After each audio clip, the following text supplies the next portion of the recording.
This is 3 hours of the very best Am I the Jerk stories. Let's go. Am I the jerk for calling my boyfriend's little sister racist because she likes K-pop? For some background, my parents and me, I'm a 21-year-old girl, moved from South Korea to America when I was 13. Both my parents are Korean too. My boyfriend, who is 22, and I have been dating for 6 months. We go to college together. My family lives in the same city that our college is.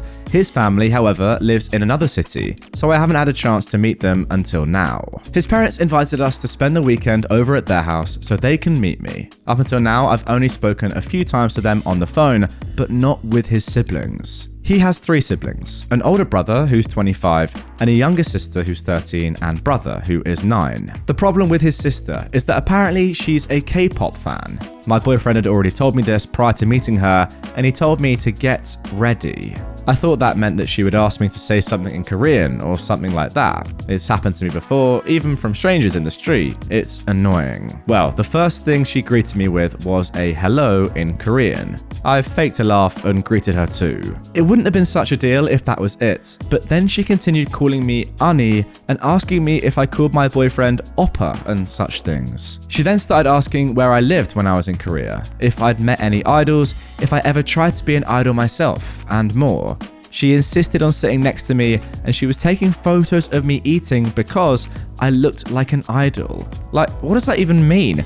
I'm just trying to eat. Her mother had to tell her to stop because I was very visibly uncomfortable. After eating, she wanted me to go dance to some K-pop choreographies with her because, you know, every Korean knows how to dance, I guess. We stayed there over the weekend, so it was 2 days of non-stop this kind of behavior. I was so glad when it was time to leave. As soon as we pulled out the driveway, I told my boyfriend, "You were not kidding. Your sister is worse than I imagined." He laughed and said it was expected of her to act like this. So I told him, "So she's always this racist? Huh?" He took offense at that, and he told me that his sister wasn't racist at all. She was only excited to meet me. I said that all she did during our visit was to make assumptions about me and talk to me in a racist way. Like, come on. Calling me Ani when she doesn't even know the context of the word has to be racist for Americans too, right? Now he's mad at me, and I'm mad at him too for not understanding my side. So, who is right? Well then, 3 hours of Am I the Jerk stories to go, and we have this to start. This is a very controversial one. Guys, if you have an opinion, let me know in the comments down below. What do you think? Was OP in the wrong, or was her boyfriend and his sister? I'll be honest, I probably need some education here myself. I'm not entirely sure how offensive words like Ani and Oppo are, but if they are at all similar to other words that are derogatory that are used to describe other races and ethnicities, I think you probably get what I'm getting at there, then yes, this is clearly overtly racist. But then again, even if they're not, this is still very much objectification of someone's race. So many things have been assumed by your boyfriend's sister here, and to be honest, it sounds as if you were just like a caged animal. Her taking photos of you, forcing you to do things that are associated with your culture, but not really. They're just massive stereotypes, things that you may not even enjoy. I mean, you literally said, just because I'm Korean doesn't mean I can dance to BTS tunes. Like, what's going on here? I completely get your point. And look, maybe it doesn't even matter if it's not overtly racist. The undertones are still very, very objectifying, and yeah, it's an uncomfortable situation overall. You're definitely not in the wrong, no matter what. To sum up, subtle racism is still racism. Let's carry on. But before we decide whether or not this girl is racist, first of all, a monumental shout out to the Howling Gamer, who has donated $300 to my charity fundraising campaign. If you haven't already seen, this is the 3rd donation that the Howling Gamer has made, totaling now $425. And they say, this is Sparta. Couldn't resist. 300 away, why not? I'm in a good mood from Skyping Minecraft with my nephew who got back from Disney. Hope this helps struggling families have some fun too. $300 to take the total to almost now £4,000. That means we are just £1,000 away from our £5,000 target. Howling Gamer, you are nuts. Guys, if you didn't know, I'm running the London Marathon in a month on behalf of Kids, an amazing charity that helps disabled children and their families. And if you would like to donate and help me get towards that goal, we are now so close. The link to do that is down in the description. And as you've just seen, every donation gets a shout out. Without further ado, here we go. Am I the jerk for telling my girlfriend that she needs to learn when to shut the frick up? I am a 24-year-old man, and I've been dating my girlfriend for about 5 months. Every other month, my grandmother hosts a large family dinner with all my close relatives. She encouraged me to invite my girlfriend over for the dinner yesterday. For some context, my entire family and I are black, and my girlfriend is from a white Anglo-Saxon Protestant family. I was at the dinner yesterday, and I went to go and hang out with my niece, who is 7, who I'm very fond of, and the rest of the kids to play Monopoly. My girlfriend tagged along. My niece was counting the play money to pass out to everyone, and one of the other kids said something about how he wanted to be rich and get all the $500 bills. My niece, out of nowhere, blurted out that she couldn't be rich because she's an N-word. I was totally taken aback, and I asked her who told her that. Apparently, some bully at school said that to her on career day when they were sharing dream jobs, and she said she wanted to be a rich president. I told her that wasn't true at all, and I hugged her, and she started crying. Then, my girlfriend jumped in and told my niece that it's really important to forgive the boy who said that because he probably wasn't trying to be mean and was just confused. I was totally shocked, and I told her she needs to stop trying to justify what happened. She then tried to hush me and started baby talking my niece and said that she should also try to be nicer to all the kids at school because kindness goes both ways. I was totally livid at this point, and I pulled my girlfriend aside and quietly but angrily told her she needs to learn when to shut the frick up.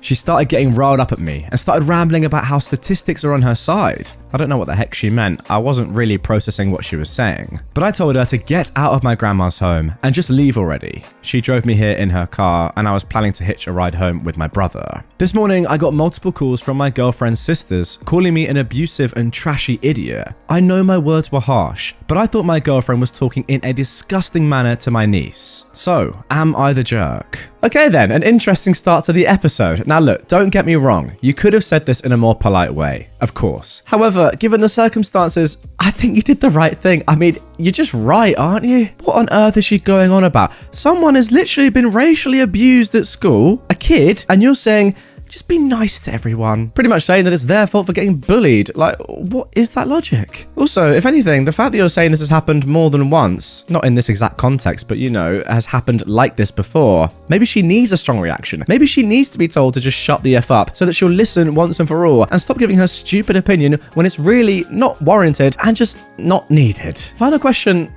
Why is she your girlfriend? If my girlfriend did this, I'd be like, you are just so brain dead. We're done instantly. So maybe that's a step too far from my perspective, but that's just what I'm thinking here. Anyway, let's carry on. Am I the jerk for making our 17-year-old daughter clean our horse's stalls against her will? We recently got 2 horses. My younger daughter, who was 13, wanted them as she's been learning to ride. My older daughter, the 17-year-old, was against them. She's much more princessy and didn't want to deal with the mess and chores that come with horses, but we told her it wouldn't be something she'd have to deal with and that her younger sister promised to take care of all of it. Well, recently the older daughter has been disrespectful at home and staying out too late, and her grades have been slipping. We warned her to shape up, but last week when we heard that she'd been needlessly insulting to her younger sister while I was out running errands, I told her that she'd be cleaning out the stable each day for the next week as punishment, and that her sister would get a break. She got really upset and offended and said we promised she'd never have to go in there or have to scoop horse poop. I said I promised it wouldn't be one of your chores, of course, but obviously a punishment is supposed to be something outside of your normal chores and something you won't like, and I thought it was perfectly fair here. She's been doing it 3 days now, but seems to be very resentful of our broken promise, acting very disgusted, and she keeps begging to get out of the rest of it. But I said I thought it's very fair and that she is overreacting. So, am I the jerk? And there we go, guys, our first jerk of the episode. In my opinion, of course, feel free to disagree with me in the comments down below if you have different feelings. But for me, there are so many different punishments that you could give your daughter, like literally anything. You could keep her in her room, you could make her cook everything, you know, genuinely anything you could do. However, what you've done here, despite giving her a punishment that, you know, without context seems fair, it's just gone back on literally a promise that you told her. It's just going against your very word that you said to her back in the day. So that is just, it's just going to cause way more problems than just giving her another random punishment, which would have had the same effect. The more I think about it, it is a little bit crazy. You bought 2 horses for your younger daughter, promising the older daughter she would never have to even be involved in their care whatsoever, yet you broke your promises and now she's involved in their care. Yeah, something tells me that there might be a favorite child here anyway, and that maybe the oldest child is acting the way they're olding because they're resenting your parenting and the fact that they're not getting favored. I don't know.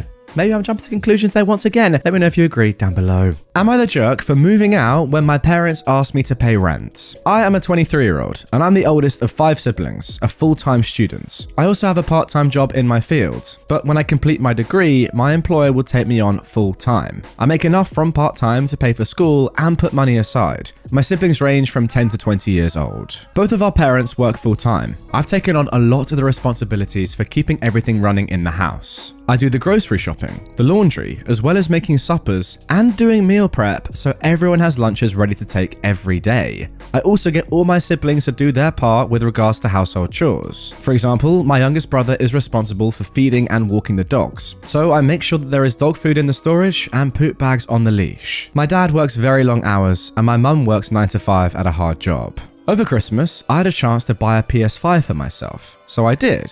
The rest of my family is still using a shared PS4. I keep mine in my room and I do not share. My parents started fielding complaints from my oldest brother about how I made so much money and I don't share the things I buy for myself. Totally true, by the way. So they had a talk with me where they brought this up. I pointed out how much of the household work I did, and they said it wasn't fair that I was earning so much money without contributing. They told me how much they expected from me. I went to my room and did the math. If I gave them what they wanted, I would have about $800 a month left over. If I dropped a couple of classes next semester, I could go to almost full-time hours with my employer, and it would only be 1 more year until I graduated with my second degree. But I could afford my own place, and I would have way more free time and disposable income. So I packed up and moved out. Everything I owned fit in my car. I stayed at an Airbnb for 2 weeks until I could get everything sorted with an apartment, school, and work.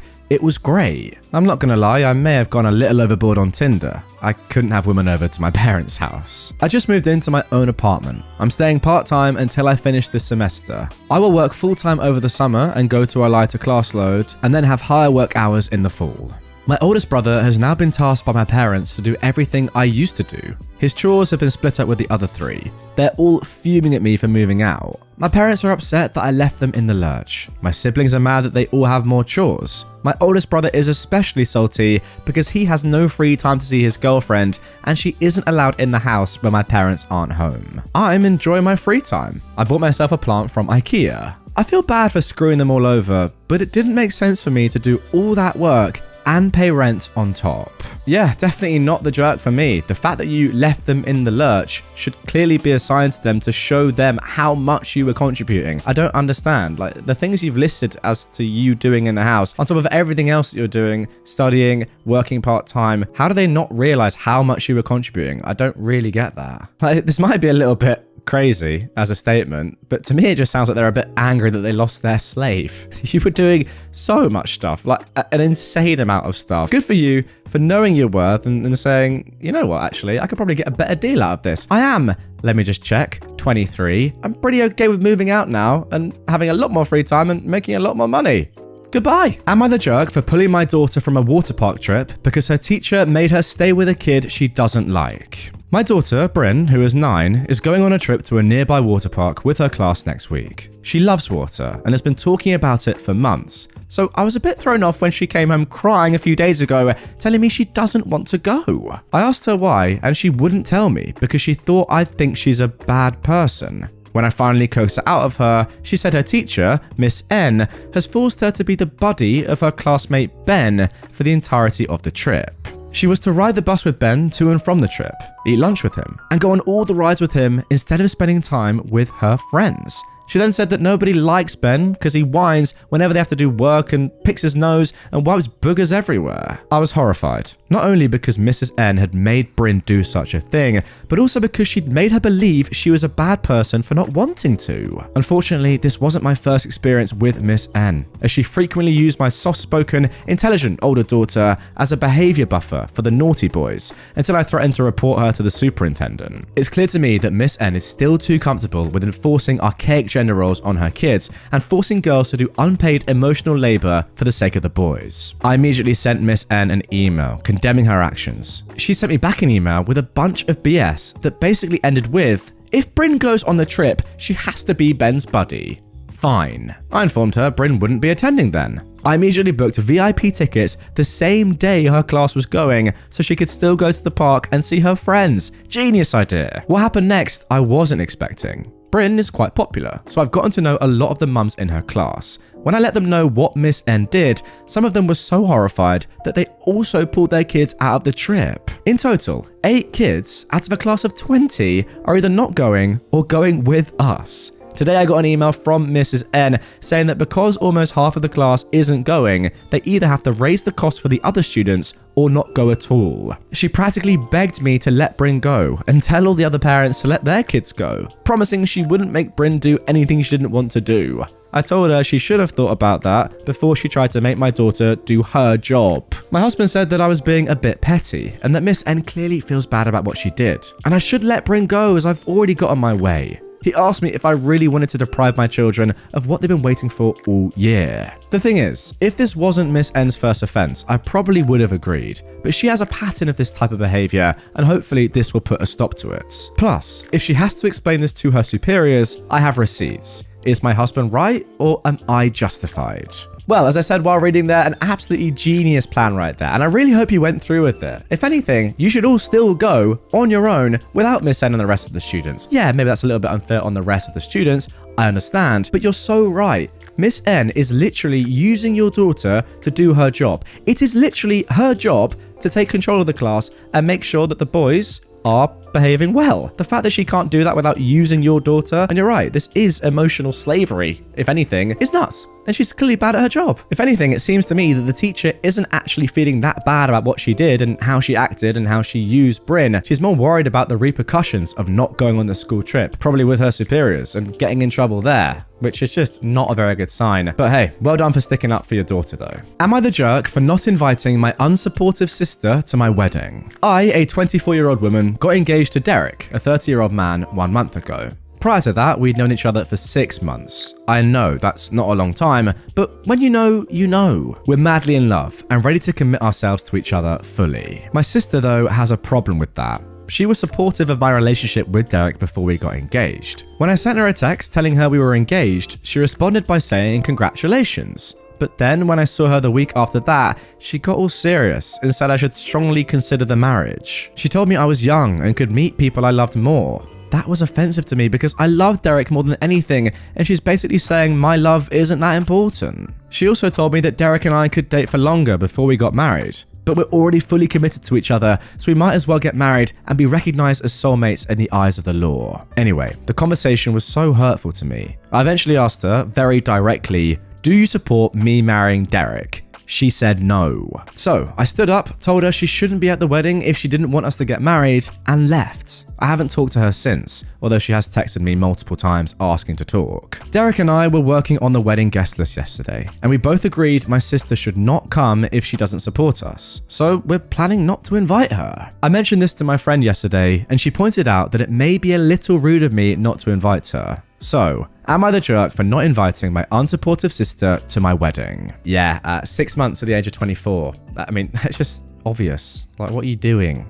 You have to be in a relationship for more than 6 months with the person. Anything could change after 6 months. 6 months is like, do you even really fully know someone after 6 months? I would argue, probably not. Maybe after a year, still that'd be pretty soon, but after a year you could say, okay, I know them pretty well, let's get married. But that's still, like, in my head I'm thinking at least a couple of years, at the very minimum. Ideally, 3, 4, 5, there's no rush either.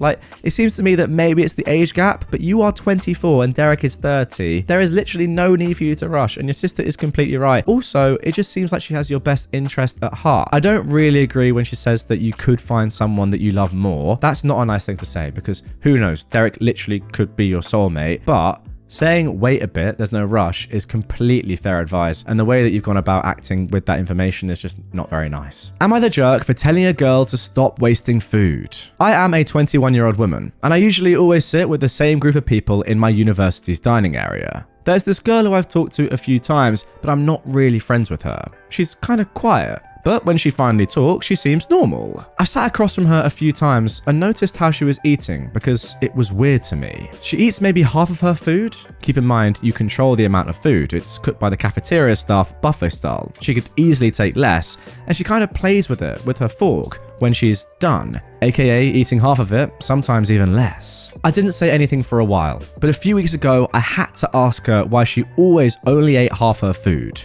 She seemed embarrassed, but she answered that she thought she was more hungry and laughed it off. I then asked her why she made this mistake every time we ate, and that she must have learned by now. She didn't really answer. I don't actually remember, but it wasn't actually an explanation, and left pretty quickly. She doesn't really show up that much anymore. But when she does, she still eats like this. And I couldn't hold it in anymore. I asked her once again, and I also asked her if her parents never told her not to play with her food.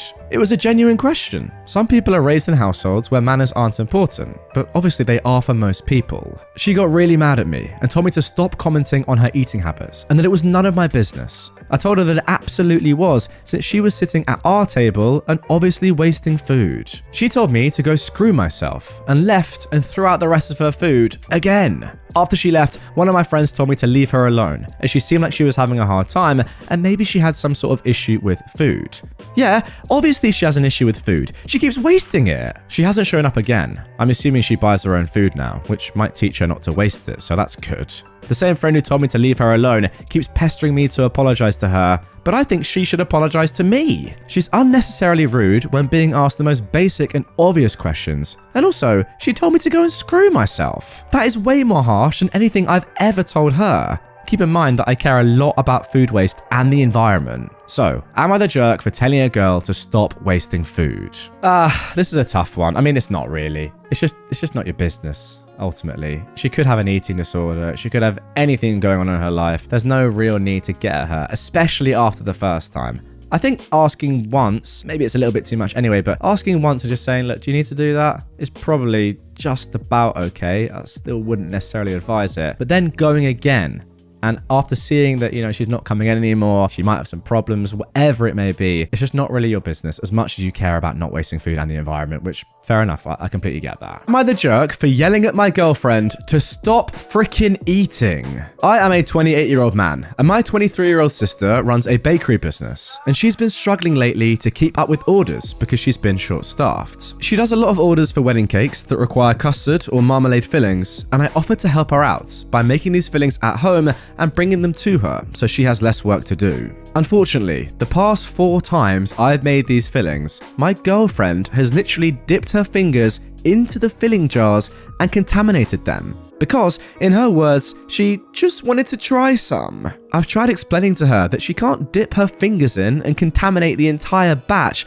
because then I have to remake it. I said she should use a spoon and take some out of it if she wants to try so bad. But she just pouts and says that she likes using her fingers because it takes her back to her childhood. Today, I was trying to finish some chocolate custard to send over to my sister really quickly because she was running late on a wedding cake order for an important client. I told my girlfriend beforehand to not eat the custard, and if she really wanted to please use a spoon. I get out of the shower, and what do I see? She has her fingers in it again. I totally lost it because this is the 5th time that she's blatantly disregarded what I said, and I yelled at her and told her to stop freaking eating the food I'm making because it's not for her and she is contaminating it. She started crying and got mad at me for fat shaming her, even though I made no comment on her weight and she has no history of weight issues or eating disorders. Look, I know I was harsh, but she kept pushing my limits. So, am I the jerk? No, what is she doing? The point that she's making about it feeling like she's going back to her childhood,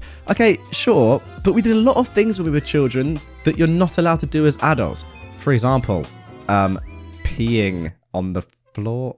No, I never did that as a child. Another example would have been better there, but you know what I mean. And yeah, it's not fat shaming. It's just saying, please, can you not eat out of something that's going to contaminate it for my sister? Like, how obvious is that?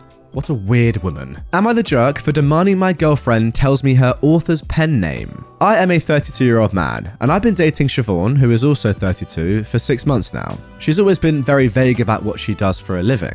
She'd say things like writing, and she'd work from home writing. But recently, one of her friends mentioned something, and I finally dragged it out of her. She's an author. She writes self-published romance and erotica stories and novels, and while not rich, she's able to make a living out of it. I googled her name and couldn't find anything, so I confronted her about this. She said she's writing under a pen name, so I demanded she gives it to me so I know what she does. She refuses, saying she doesn't want it to be leaked, even by accident, and that nobody knows. I accused her of not trusting me, and she still refused, which was really annoying. I tried a nicer approach, and I told her that I want to know her fantasies so I can try it out with her. And she told me that what she writes aren't her fantasies, but her readers, and she's still not going to tell me. At night, I tried to check her laptop for her pen name, but she changed her passwords before bed. I was annoyed and told her that clearly she doesn't trust me, and it's not fair because I have a right to know what she writes, especially since it's a sensitive topic, and I don't know her if I don't know her pen name. She was furious that I tried to look at her laptop and told me to go home.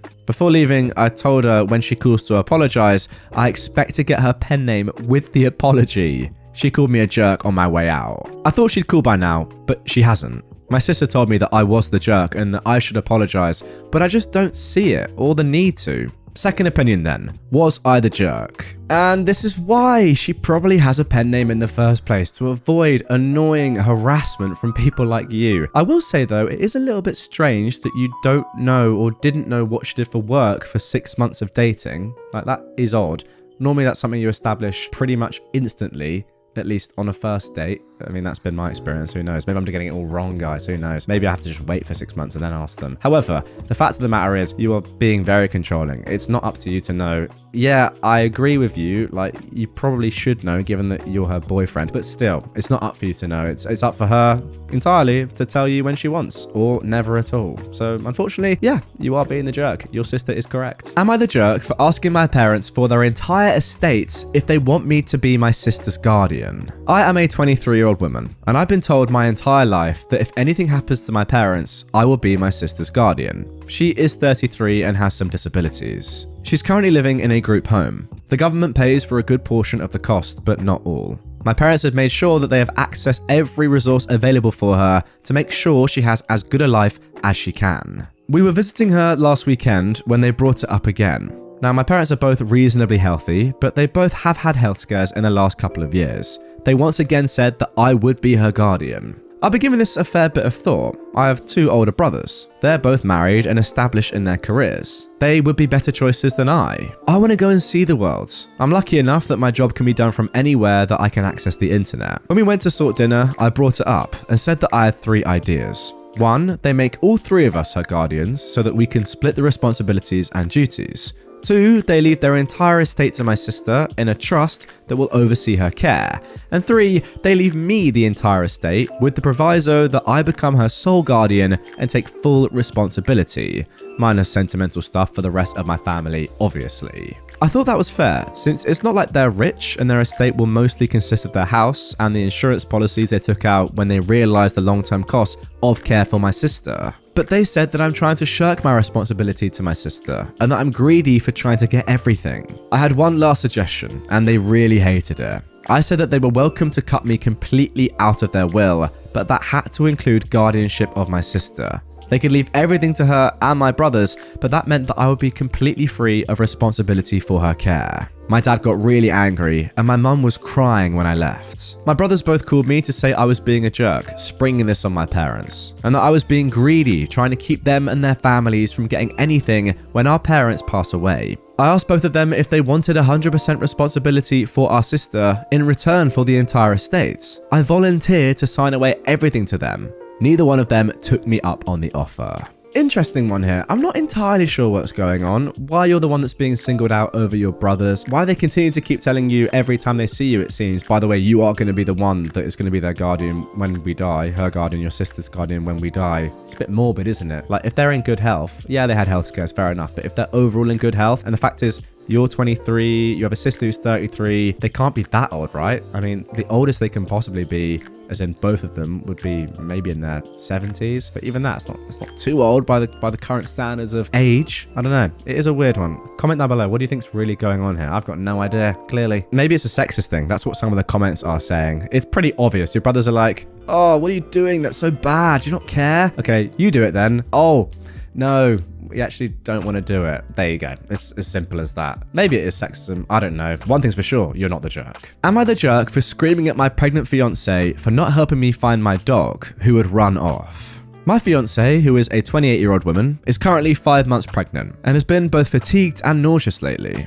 I get why she didn't want to help me look for the dog, but I can't get over the lack of empathy and bordering on selfish behavior of this either. My dog is a 6-year-old Heeler Corgi mix, and she runs off at least once a week. Usually, my fiance will help me find her, but it's not without protest. I honestly didn't even know how she was getting out of our fence yard, so I installed cameras and found that she was scaling the 8-foot fence. I ended up attaching spinners to the top of the fence, thinking that would solve the issue, but it didn't. I brought her out today and was playing with her when my phone rang. I was inside just long enough to grab my phone, and my dog had gotten out. I immediately went in search for her, thinking that she couldn't have gotten far, but I couldn't find her anywhere, so I went back to the house and asked my fiance, who was curled up on the sofa, to come and help me. She immediately said no. She said that she was tired of chasing the dog, that she isn't dealing with it anymore, and that I should have been out there watching her. I explained to her that I had been watching her, and that I simply stepped away for 2 seconds to grab my phone just inside the sliding door, and then she escaped. But she said again that it wasn't her problem and she's not exhausting herself anymore to search for my dog. I won't even say it was unexpected, because as I said, in the past she's always had a problem with helping me search, but she's never just said no, she's just complained about it. At first I went and searched myself. After maybe half an hour, I came back and asked her again to come help me, and she snapped, I said no! I'm so tired of chasing that dog around multiple times a week when I'm already exhausted and throwing up constantly. I was panicked and unleashed some yelling, which involved me telling her that she was a female dog who lacked empathy and that I was thoroughly disappointed with my decision to be with someone so heartless. It was out of pure fear and panic on my part, and I did apologize later after I found my dog.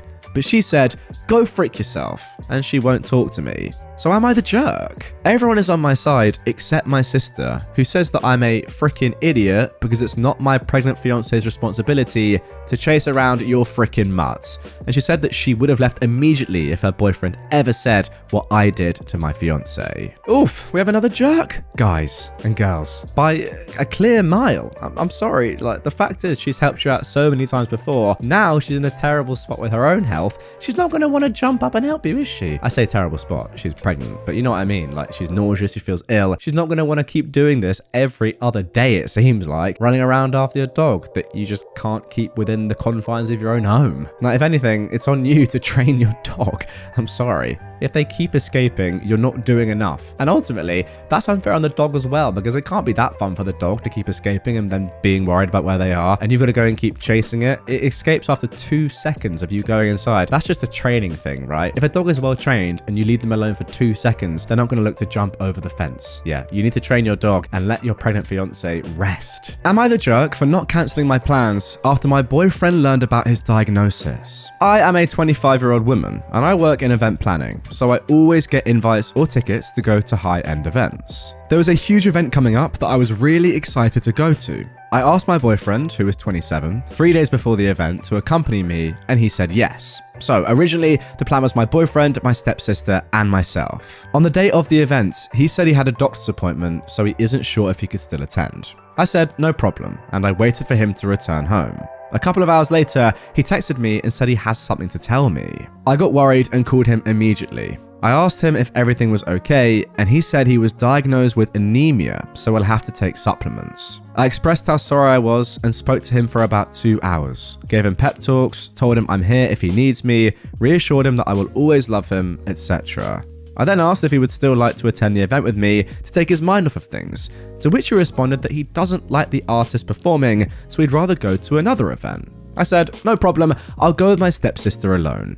He got upset and hung up. I called him back, but he started an argument about how I'm selfish for going out while he's going through something. I told him that I already made the plans with my stepsister, and I can't back out now, as she's depending on me. I also don't drink, so I have to be the sober driver, and if I didn't go, then she couldn't. I told him that this event is the only event my sister really wants to attend, and I promised her that I would take her, months prior. I even told him I'll see him the next day, and he said be safe, and hung up. I got to the event at around 11 and spent the entire event alone, just sitting down and watching the show by myself, having food and drinks. When I returned home at around 2 a.m, I called him and he was awake playing video games. His first words were, "Look who cares about me again." I said, "I'm too tired for this," and he responded by saying that of course I'm tired. I went out without him, knowing he's upset, but I love partying and meeting new people so much that I didn't think to stay with him on the phone. I told him he's being ridiculous, and I would have stayed if it were just us who planned to go. He said my priorities are off and I'm an ignorant jerk. Keep in mind, I don't attend parties unless it's with my family, and I only attend events a few times a year. So, am I the jerk for not staying on the phone with him and attending the event instead? Now, I'll be honest guys, when I read the title of this post, I was thinking cancer. Like, that is just where my mind went instantly. And then I was thinking, well, yeah, maybe you are the jerk if you haven't cancelled your plans after your boyfriend has learned that he might have terminal cancer, or even just cancer in general. Yeah, maybe you are. However, anemia is, I don't want to say it not that serious, but it's not life-threatening, that's for sure. It also can be completely controlled with supplements, and you can have a full quality of life most of the time if you deal with it correctly. It's not 100% serious. I'm saying all this with the knowledge that I don't want to, be patronizing. You get what I'm saying? It's no cancer. I mean, also we can just judge from what the doctor said, right? They've sent you home straight away with supplements, and that's it. From what I can gauge, there's no other need to do anything else. So take the supplements, you'll be okay. That's the general line of thinking. So no way are you the jerk, especially given all the other stuff about your sister and the fact that you don't do this too often and it's been planned and you're the designated driver, etc, etc. For me, no, not the jerk. And now for our final post of this episode. Am I the jerk for telling my fiance that my friend's trauma is more important than her comforts? My best friend lost a parent a year and a half ago, which led him to a mental health crisis. Our friend group has been picking up the pieces ever since. He's doing much better now that he's in therapy, but he's definitely gone through it. What has complicated matters worse is my fiance. It goes without saying that I love her, but she is the definition of a busybody sometimes. My best friend is a very private person. Now, she knows that something happened with him, but she doesn't know the details of what that something is. She probably never will. But because she's around me and my friends often, as my fiance and I live in the same house, she hears bits and pieces of the story and presses for more information. I try to circumvent this as best as I can. For example, I step out of the room for specific phone conversations. But still, it's hard to limit the discussion about it sometimes. If it's necessary to bring up and she's around in person, we'll refer to the Nolan situation without giving specifics. Nolan will also stop by my place at night when he can't sleep. Now, this doesn't happen all that often, maybe twice a month. He'll text me or call me saying he's outside. I'll go and sit with him and maybe smoke a little bit, and then he'll head home. I'll wait up until I know he's got home safely, then I go back to sleep. My fiance hates this. She claims the phone calls always wake her up. They don't, she just sometimes happens to wake up for the bathroom while I'm outside, and that me not being in bed is alarming. This brings us to last night. Nolan stopped by, and when I came back inside, my fiance said she was putting a stop to it. She said all the sneaking around is making her paranoid. She doesn't feel like she can properly trust me or be a part of my friend group without knowing the details, and that Nolan needs to stop relying on me so much. I told her that no matter whether we're married, dating, whatever, she will never have any ownership over my friend's trauma, and that she was never going to be able to order me around in regards to it. I also said her comfort was less important than someone's actual physical well-being. She was obviously hurt by this and went to stay with her mum after work today. So, am I the jerk? Okay, now I'll be honest with this one. My mind changed during the reading of it because the title suggests that yes, friend's trauma is obviously more important than your fiance's comfort. I agree with that wholeheartedly. However, it's not really about that. The more I read there, the more I was thinking, you and your friendship group, yeah, fine, it's a completely private matter, I get that. But what you're doing is you're just completely alienating and isolating your fiance, who should be the person that, you talk to the most and confide in the most. Not saying that you need to tell your fiance all about the ins and outs and the details of Nolan's trauma. That is not what you need to do. However, speaking in code to your friends whenever she's in the room and saying, no, you can't hear about this, like pretty much just saying, you're not allowed to hear this, go to another room and let us talk about it. During a period of time, over years, that is gonna be very annoying.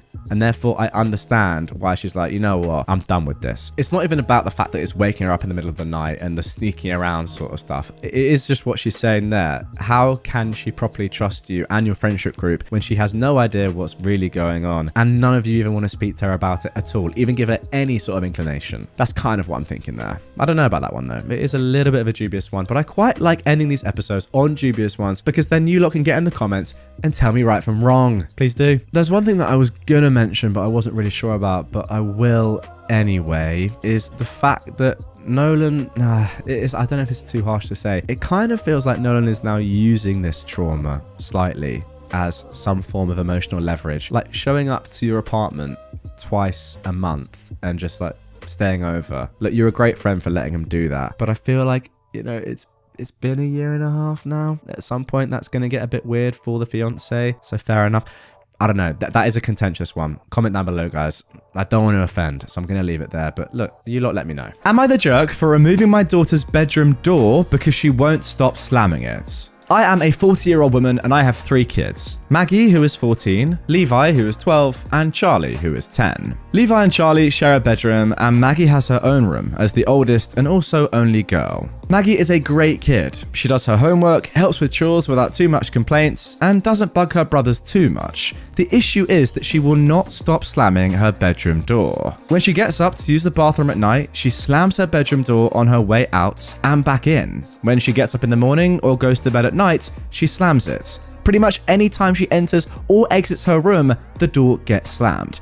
And it's only her door, none of the other doors in the house. It shakes the walls and frequently wakes up everyone else. Her brother's room shares a wall with hers, and our bedroom is directly above theirs. We've talked to her about it and asked her very politely to please be more mindful about it because it's disturbing the rest of us, but it's in one ear and out the other. We tried being more forceful about it, saying that if she continues to slam her door, there will start to be consequences. Still, nothing changes. It all came to a head the other night when she got up to use the bathroom and all 4 of us were woken up by the slamming. I have to be up at 5 a.m. for work and I've had enough of the broken sleep and came downstairs and knocked on the door. She opened it and said, "What?" With such attitude, it took a lot of self-control not to start yelling. I told her as calmly as I could that if she slammed that door one more time, she was going to come home and find it gone. She proceeded to yell at me to leave her alone and then slammed it 5 times as hard as she could. Well, the next day, Friday, she went to school and my husband and I both had the day off. So we took the door off the frame and installed a curtain rod with a nice heavy curtain over the door instead. She came home and freaked the F out. She said we're being emotionally abusive and taking away her right to privacy. She sulked all weekend and won't talk to us now. My mother says that I'm the jerk here because I overreacted, but she doesn't have to deal with the house shaking. I want to add that we completely respect each other's privacy in our house, which is why we hung up a heavy curtain and made sure that we couldn't see through it or around it. We even put little Velcro pieces on the walls and curtain sides so it stays in place. She still has her physical privacy, which she is absolutely entitled to, but can't slam a piece of fabric. We also have never and still don't just go into her room unannounced, and we still knock on the wall to ask permission to enter. We've told her we'll happily put her door back on once she agrees to respect the no slamming rule. So, am I the jerk? Now, when I first saw the title of this one, I immediately agreed with your daughter that this was emotional abuse and you were completely destroying her privacy that she is entitled to. But obviously, when you read it, it becomes pretty apparent that she's just being a horrible little whiny teen and she deserves this. And that as soon as she says, yeah, I'm not going to slam it anymore, the door will be back. It's not that hard, just don't slam your door. I mean, she is literally interrupting everyone's sleep. Just take away the thing that is interrupting the sleep and yeah, she'll have to change. Simple as that. All that to say, you're definitely not the jerk. Let's move on. Am I the jerk for refusing to help my daughter with her car payments because she is a stripper? I am a 47-year-old man and I have a 22-year-old daughter. She's in college and lives on campus. I agreed to help her make car payments since she was in school. I was recently informed by a young man I work with that my daughter strips at a club about 40 minutes away. I confronted her on this and she said she didn't plan to do it after she graduated and that she needed some money. I told her, then work at McDonald's. Don't use your body. We got into an argument and I asked her to quit stripping and get a decent job then. But she refused and said that stripping was easy money. So basically, I said there was no need for me to pay her car payment anymore since she's making money so easily. She got upset and said that that wasn't fair and that she doesn't make enough for that. I told her to figure it out. She told my wife about what happened and my wife is upset by her job of choice, but says it's unfair for me to stop supporting her so suddenly over an argument. I think it's perfectly fair. It's my money and my decision when to cut it off.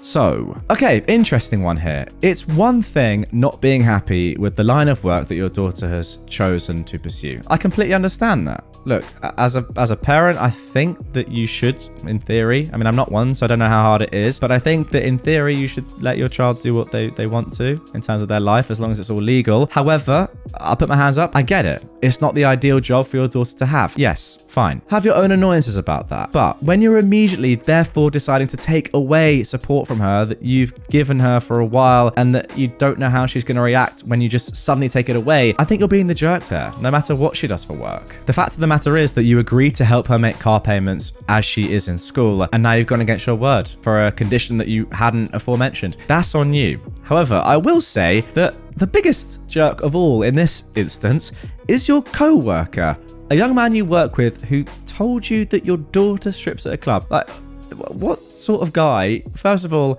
is he? And second of all, does that? That's the guy that's really interesting, I'll be honest. I mean, what sort of a man is he? Also, it's 40 minutes away. Like, there's just a lot to unpack there that I don't really want to unpack, but also do. Yeah, you're the jerk. Give your daughter the money that you owed her. And you agreed to. But that other geezer, weird. Let's carry on. Am I the jerk for not letting my miracle baby niece be my flower girl at my wedding? I am a 27-year-old woman, and my older brother and sister-in-law, both in their mid-30s, just welcomed their first child a year and a half ago. After years of trying. After many failed attempts, my sister-in-law was told that she wouldn't be able to conceive due to a medical condition she has, but they finally got pregnant. Since having my niece, the baby has been the center of attention at every family event we've had since she was born. Birthdays, weddings, family get-togethers, you name it. Now don't get me wrong, I love my niece, but it can get to be a little too much when my sister-in-law goes on and on about how long they tried to conceive, complications they've had, miscarriages they've had, etc. Like a little too much info. Many family members have commented on how it's a little bit excessive, but no one has said anything because they don't want to sound like a jerk. Anyway, I'm getting married in the spring, and my brother and sister-in-law approached me last weekend about having my niece be the flower girl. Now, my fiance, who is 35, has 2 children, a 10-year-old boy and a 6-year-old girl from his previous marriage. His son is one of his groomsmen, while his daughter had asked to be our flower girl when we told him the news that we were getting married a year ago. That's something she's always wanted to do, so of course we said yes. I explained this to my sister-in-law when she asked me about my niece. She asked if my stepdaughter can just carry my niece with her. I said I don't think she'd be comfortable with that, considering she is 6. She then asked why I can't give that role to my niece and allow herself to carry my niece down as the flower girl. I said no, because I already promised my stepdaughter. She then started going off about how my lack of effort to incorporate my niece is disgusting to her. I should honor her in some way, since I know how long and hard they tried for my niece. Now, I may sound like a jerk for this, but I kind of got fed up and snapped and said, incorporate my niece how? By the time my wedding comes around, she'll be 2 years old. The entire family already knows your story about how long and hard you guys tried for her. What more do you expect me to do to honor her? She started crying and said that clearly I don't love my one and only niece and I'm letting her down. I said, of course I love my niece, and obviously she's going to be involved in pictures and stuff, but I'm not going to let my stepdaughter down by giving my niece a role she's too young to remember anyway. Well, now my sister-in-law and my brother are fuming with me for not letting my niece be the flower girl, and are running around telling the rest of the family that I don't love my niece. My mum had been trying to stay neutral, but she now thinks that my stepdaughter would understand if I explained to her that I need to give that role to my niece. What? I'm firm in my decision though, and my fiance is thankful that I didn't let his daughter down. So, am I the jerk for not allowing my niece to be the flower girl? I mean, look, sorry to be harsh here guys, but we get it. You had a miracle baby. Like, how many times do you want to tell me? I'm even getting annoyed and I'm just reading the story. I'm not related to you. We get it. Amazing thing. No one's taken away from that fact. But come on, you're now just intruding on what it sounds like everyone's lives. let alone someone's wedding. Especially given the fact that you've been explicitly told by OP here that no, my stepdaughter has always wanted to do this, but hang on a second, we had a miracle baby, guys. And therefore, what I say goes, because it's a miracle. The clue's in the name. You absolute idiot. Like, I'm sorry, maybe I'm being a bit harsh there, but it's not your day. And it's definitely not your miracle baby's day, who, yes, as OP said, is never going to remember this. She's going to be 2. Like, what's the point? You're just doing this for your own ego. And I'm sorry, OP, you're definitely not the jerk. But, yeah, your sister-in-law, she is. Am I the jerk for not wanting to change my first dance song because of my stepsister's association with it? We've chosen our first dance song. My stepsister is not at all happy because she and her ex-husband also had this at their wedding. And she said she has a lot of memories with this particular song. She asked if I could change it. I told her I get it, but this is what we want and I don't want to change it. She said she understood, but she's acting different around me and I could tell that she was mad and upset. Most people who know about this don't think I'm doing anything wrong, but I have my sister and one of my friends tell me that I am being selfish and not understanding here. So, am I the jerk? Alright, little quick one there. Now I think we need some context for it because if you, for your entire life, you and your partner, your fiance, had always wanted this song to be your song, your first dance song for as long as you've known each other and the first day you met, you talked about having this song at your wedding. Yeah, it's a little bit far, but you get what I'm saying. If this was always the plan to have that song, then I get why you'd have your reservations and you wouldn't want to change it. However, from the sounds of it, it just sounds like you just want to have this song, this particular song. And if that is the case, is there not one other song in the entire world that you could possibly use instead? Because after all, this is going to be a very troubling period for your stepsister, seeing you do this and hearing that song. You know, it's just not nice. And there are so many songs. I don't know. It's a tough one, but you could just do the nice thing and change it. Then again, it is your day, it is your wedding. You can't, you know, concede to everyone, but it is just a song. Oh my god, sorry. Okay, I've just noticed that OP has left an edit in the comments that I actually have to include. This is mental and changes everything. Right, let's put this up on screen right now. Yes, a few months after they got married, he was in a wreck. He thankfully survived, but has a severe TBI, among other things, and he lives in a specialized nursing home. They got divorced, but my sister still goes on about how she loves him and visits him occasionally. He doesn't remember who she is most of the time, but my stepsister says she apparently sang this song to him, and he looks like he remembers her. Her words. Oh my god. Come What May from the movie Moulin Rouge, my sister sees it as their song. She and her ex first met at the movies when they both went to watch it. This is what I'm saying. This is the context that we needed. Then apparently the restaurant they went to for their first date was also playing it, so they took it as a sign. And as I said, they also played it at their wedding. She also sings it to him sometimes now. I think it's a really nice song and I'd like to play it too. I don't want to have to change it. Yeah, so this is actually the opposite of what I said. For your stepsister, this was the amazing song. For you, it's a nice song and I'd like to play it. Nah, you got to change that. I'm sorry. Especially given the trauma that she's gone through, my word. Change it immediately. You are the jerk. Am I the jerk for making my 16-year-old son and my 14-year-old daughter share a bedroom? My husband unexpectedly passed away a few months ago, and I became a single mother to 3 kids. A 16-year-old boy, 14-year-old girl, and another 2-year-old girl. Due to the significant decrease in income, I was no longer able to continue renting where we were, and all I can afford is a 1-bedroom apartment. Currently, I'm sleeping in the living room with my youngest. I gave the bedroom to my 16-year-old boy and 14-year-old girl, and I asked them to share in the meanwhile. I tried adding a privacy screen in the middle so they feel like they have their own space, but they're telling me that this isn't acceptable. Each of my kids used to have their own rooms, so this is a massive change for them. I've been looking for a better paying job for months, and so far I've had no luck. I can't get a second job because I can't afford to pay someone to care for my 2-year-old daughter outside of daycare hours. Neither of my kids are willing to help, and they say my youngest is not their responsibility. I know the situation isn't ideal, but I don't know what else I can do. For the past month, I've not been eating anything for 2 days a week and just telling the kids that I'm trying out this fasting trend for weight loss purposes, but the truth is, I can't afford to feed us all, and I've been using the food bank. Prior to this, I'd never had to use food bank services before, and I'm so thankful that it exists. I'm both thankful and deeply ashamed though at the same time. Would I be the jerk for telling my teens that they must share a bedroom? Would it be better if I suggested my son sleep in the living room with me and have both my female kids share the bedroom instead? I don't live in the US, but it's not common for teenagers of opposite sex to share a bedroom. That is something I do absolutely recognize. Now, before I even give my opinion on this one, I need to say there is an update to this post which gives a lot more information. So without further ado, let's just get straight into the updates. I had a chat with my kids after work. I still don't want to put an adult problem onto my kids, so I only gave them a brief overview of the dire financial issues we're having after my husband and their father passed away. Us downsizing to a one-bedroom apartment was not by choice. I also told them the truth about how I couldn't afford to feed us all, and why I didn't eat 2 days of the week. I was afraid of how they'd take that news, but it's gone better than I expected.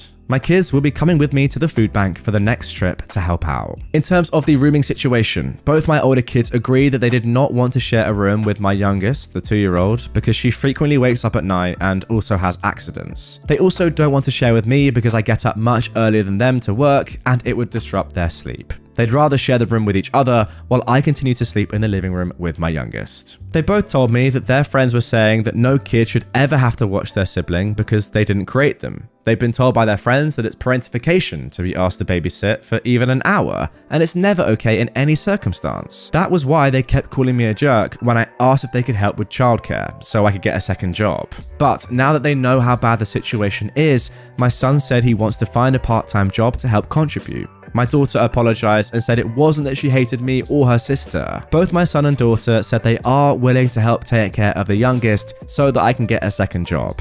Hopefully I can find something soon and be able to move to a larger space. Okay, there we go. Now that is what I was gonna say before I even read the update. What it is here is just the lack of information. Your kids are just being typical kids. I picture myself as a 16-year-old boy. If I was asked to share a room with my sister, who actually is a few years younger than me, and I was 16, and I had no context as to why we had to do this or the financial trouble my family was in, I honestly would have the same reaction. I'd be like, well, I'm used to having my own room back in the old house. Why are we living in a one-bedroom apartment and why do I have to share a room? That would be my natural reaction. However, as expected, when you give your kids the actual information and the reasons behind all of this, then of course they concede and they want to help and they're being nice kids. That is what you had to do the entire time, and I'm very glad you did this. Look, honestly, I can understand this. You don't want to be completely transparent with what's going on. It's a horrible situation. Nobody wants to say to their kids, guys, look, we have to go to a food bank. I can't afford to be in a nicer house. I need you guys to give me some babysitting help while I go and get a second job to support us financially. That's not a position you want to be in, but sometimes honesty is the best policy. And look, here, clearly it's worked. Well done. So suffice to say that you're not the jerk in all of this, but still, going with this honesty was the best play. Congrats. Am I the jerk for refusing to miss some of my kids' events when my ex-wife's husband asked? I share 2 kids, Indy, a 10-year-old boy, and Colby, an 8-year-old girl, with my ex-wife Thora. We've remained very close, and she and I don't follow a strict parenting plan. We do our best to have the kids see us both as much as possible. We celebrate every birthday, every Christmas together, and we show up to support our kids together as much as we can make work with our jobs. Our families are also still very tight. The kids love it. Sometimes it will be my parenting time, but they want Thora, and so they spend the day with her, or vice versa. It just works so well for the kids. Thora married Michael in November 2021. He and I got along in the beginning. He clearly loved Thora and was great with the kids, which is what Thora and I cared most about. But then this past summer, some things changed with Michael. An example is Indy was singing and playing an instrument at this little talent show his summer camp set up. Thora and I both went, so did Michael, who took the day off work. Michael did not look happy to see me, and once Thora was not within earshot or sightline, he was visibly tense, and I swear he groaned at some point near me. Then Thora had to go out of state to see a friend of hers who was very sick. The kids chose to stay with me, and I don't believe Michael was happy about that. I tried to ask him about it, but he swore things were fine. In November, Indy and Colby had a busy month with different standout things within extracurriculars and school. I was lucky enough to attend 9 out of 10 of them, with Thora attending 8 out of 10. Michael got to attend just 3. All 3 were ones that I could attend, and it felt very much like he didn't want me there. Late last month, when Michael and I were the ones attending a school function for the kids, he asked me to show up to less of the kids' events and let him and Thora do some of that stuff with the kids as a family. I told him they already do. He said, not when I'm around, that I'm getting in the way of him being a parental figure for the kids.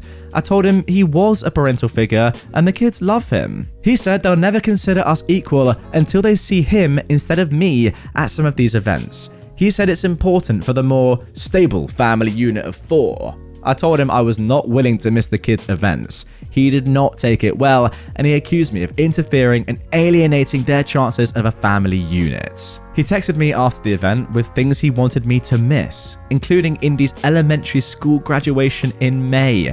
I told him that was not happening. He told me Thora wanted this too. But of course, Thora knew nothing of this and told me the kids would be so upset if we did what Michael wanted, which I knew also. She was angry at Michael. Michael's angry at me, still. He called me a jerk. I don't want to believe I'm in the wrong, but I know this is not the norm for every divorced parent situation, and it makes me ask if I am in the wrong for not letting them have some of those events, just them. And there we go, an interesting one to end this episode. For me, I can understand from Michael's perspective why this is annoying him. I honestly can. I think he should be a little bit more understanding. However, I kind of get it, right? He doesn't like that you're still about. And as the man of the family, I can understand that he's just like, yeah, well, you're the old guy, I'm the new guy. I want to have a relationship with the kids, and you can have your own thing when you go and see them and when they're with you. But for me, I want to feel like I'm their dad, I'm their stepdad at least, and I don't want to feel like someone is always treading on my toes. Now, I wonder who of you right now are getting in the comments saying, I completely disagree. Because let me tell you, that is just what Michael thinks. And I'm saying that from his perspective, devil's advocate. Because in reality, when you sign up to be with a woman who has children and is clearly very close with their ex, you know, in fact, you must have known that this was always going to be the case. No matter what you wanted at first, you had to be okay with this in your head, surely, to go ahead with this marriage, right? You know how close they are. You know how much the dad is still in your kids' lives. Their kids' lives, sorry. Not your kids. Let's just make that completely clear. Therefore, you can't be too like, oh, what? You can't come and see the kids, especially on their graduation. Like, are you dumb? Who are you to pick and choose what your stepkid's actual dad can do with them and what events he can go to? It's just not the one. And also, in terms of having your own thing and building your own rapport with the family and you know, feeling like a unit, that, by the way, I do understand. Like, you're allowed to, you know, be yourself and try and integrate into a family. That's fine. And I think that is something you should do. Fine. But you can do that on your own terms at non-familial events that a dad would want to be there for, right? As in, go to the aquarium with your wife and her 2 children, as a family would do. Go to a theme park. Maybe the kids are a little bit too young to go on the rides. Maybe that's not the best idea. I'm not a father, right? That's on you, Big Mike. You can decide what to do. Am I the jerk for demolishing my daughter's room after she moved out? My 18-year-old daughter, Meg, is in college. She moved in with her boyfriend a few months ago, which left her old bedroom empty. Her bedroom used to be right next to our tiny living room. To make our tiny living room into a normal-sized living room, we knocked out my daughter's room's wall, refloored the space, and fixed the walls. Now it looks like the bedroom was never there, and we have a spacious living room. When my daughter came home to visit and saw that her room is gone, she made a huge deal about it. She got all emotional and said if we never wanted to let her move back, we should have just said so instead of completely demolishing her room. I told her that if anything happens and she needs to move back, we will welcome her and she could sleep on the couch as long as she wants. But she accused us of wanting to get rid of her forever and for her to never visit us since we got rid of her room so fast, only a few months after she moved out, and we should have waited longer. So am I the jerk for not waiting longer with the renovation? Now you can probably see why this is pretty pertinent to me in this situation. Now, I'll be honest, I have already been to university and then I moved back in after I came back, and now I've moved out of my parents' home. But if my parents had done this without asking me when I moved to college, university, which is a temporary thing, right? After college, uni, you don't have a home. Where are you going to go? For me, I always knew I was going to at least move back in for a period of time. I didn't know how long, but I was always going to move back in. But for them to do this without asking you, and not to change around your room, to completely destroy it, is crazy. The only way this would ever have been fine is if they'd specifically asked you and you had said 100% yes after having a long time to think about it.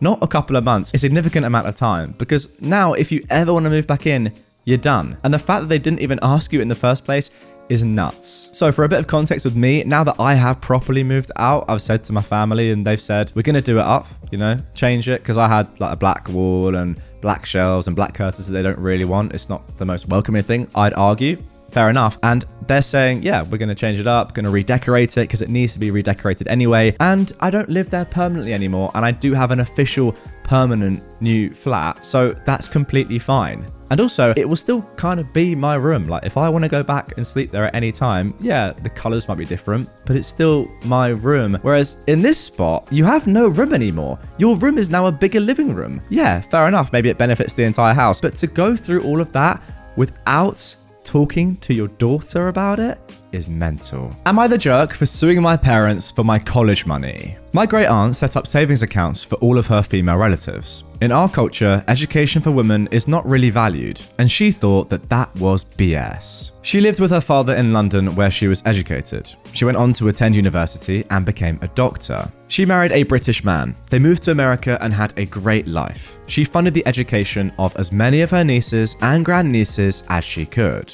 When she passed away, she left money for every girl relative that she could. My parents managed to access the accounts that were set up for my sister and I. They used it to pay for my brother's wedding. My sister didn't care because she got married 2 years out of high school and had no intention of going to college. But when I graduated, I went to the bank to get money for school and it was almost all gone. There was like $13,000 left. I asked my parents about it and they said they'd needed the money. I finally found out where the money went. I was furious. I got student loans and moved out. I am a great source of shame to them and I don't give two Fs. I'm currently suing them for the money that was left for me. My entire family is against me. They all think I'm a complete jerk for airing private family business in public and that I'm putting money ahead of family. My friends are all on my side, but they're all Americans and don't really get my culture. Neither do I, to be honest. My brother called me up and offered to pay for my university if I dropped the lawsuits. I agreed as long as we had a legally binding contract. He said I was being a jerk for not trusting him. I said he should not have accepted my money for his wedding. It's causing all kinds of embarrassment in our community. I am somewhat ashamed to be doing this, but I don't want to have this debt that I should not have. OP, I completely agree with you. You're right. Why would you want to incur debt that literally should not be yours? Your great aunt did this for a reason, so you didn't have to do this. And the fact of the matter is that your parents don't deserve this money. It's not theirs, and they've got it in a roundabout way that isn't really fair. So yeah, absolutely, I would sue. No more comments, really.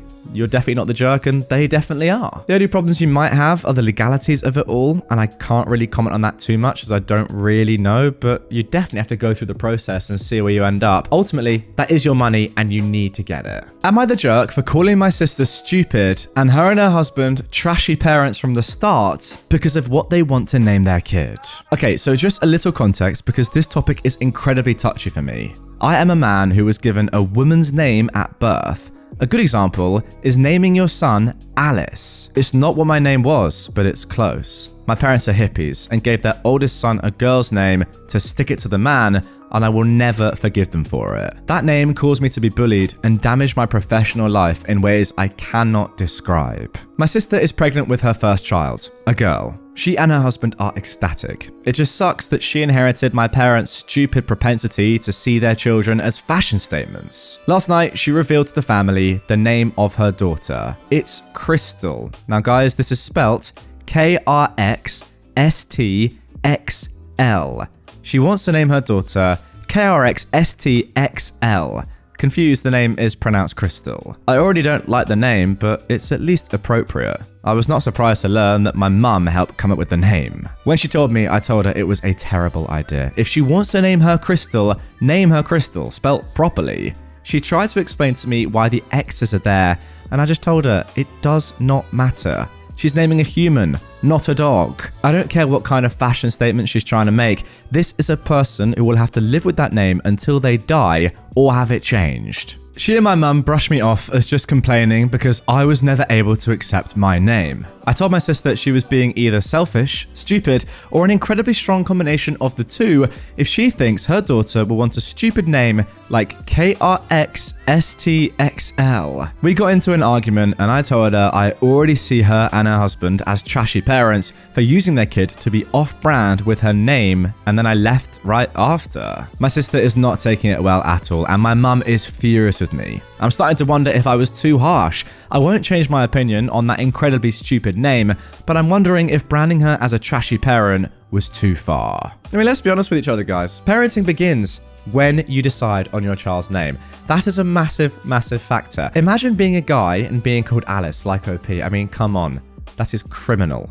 Absolutely criminal. Nothing you can do will stop you from being bullied about that name. That is an absolute joke. And likewise, being called KRXSTXL, like it literally sounds like a website domain. She is going to get caned. And that's not her fault. That's her parents' fault. Ultimately, if you're doing something to your child which is causing them to be bullied at school, which is, let's be honest, what is going to happen, then that's bad parenting. Simple as that. And therefore, OP, you're completely correct. Am I the jerk for accidentally ruining my girlfriend's career? I'm in a tough spot right now, and I'm not sure if I'm the jerk or not. My girlfriend, who is 27, let's call her Sarah, and I'm 26, have been together for 3 years. She's always been passionate about her job as a teacher and has worked really hard to build up her career. However, a few weeks ago, I accidentally stumbled upon some photos of Sarah on Instagram that I'd never seen before. They were pictures of her in some very revealing clothing, and some of them were even nude. I was shocked and confronted her about it, and she told me that she used to be a lingerie model before becoming a teacher. She said she stopped doing it because she didn't want it to affect her career, and she thought I knew about it already.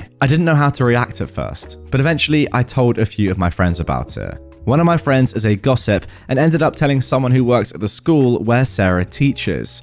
Long story short, the photos somehow got into the hands of the school board and Sarah was fired for unprofessional behavior. Sarah is devastated and blames me for ruining her career. She says that I should have kept my mouth shut and that I betrayed her trust. I feel terrible about what happened, but I didn't know that it would lead to this. So am I the jerk for accidentally ruining my girlfriend's career?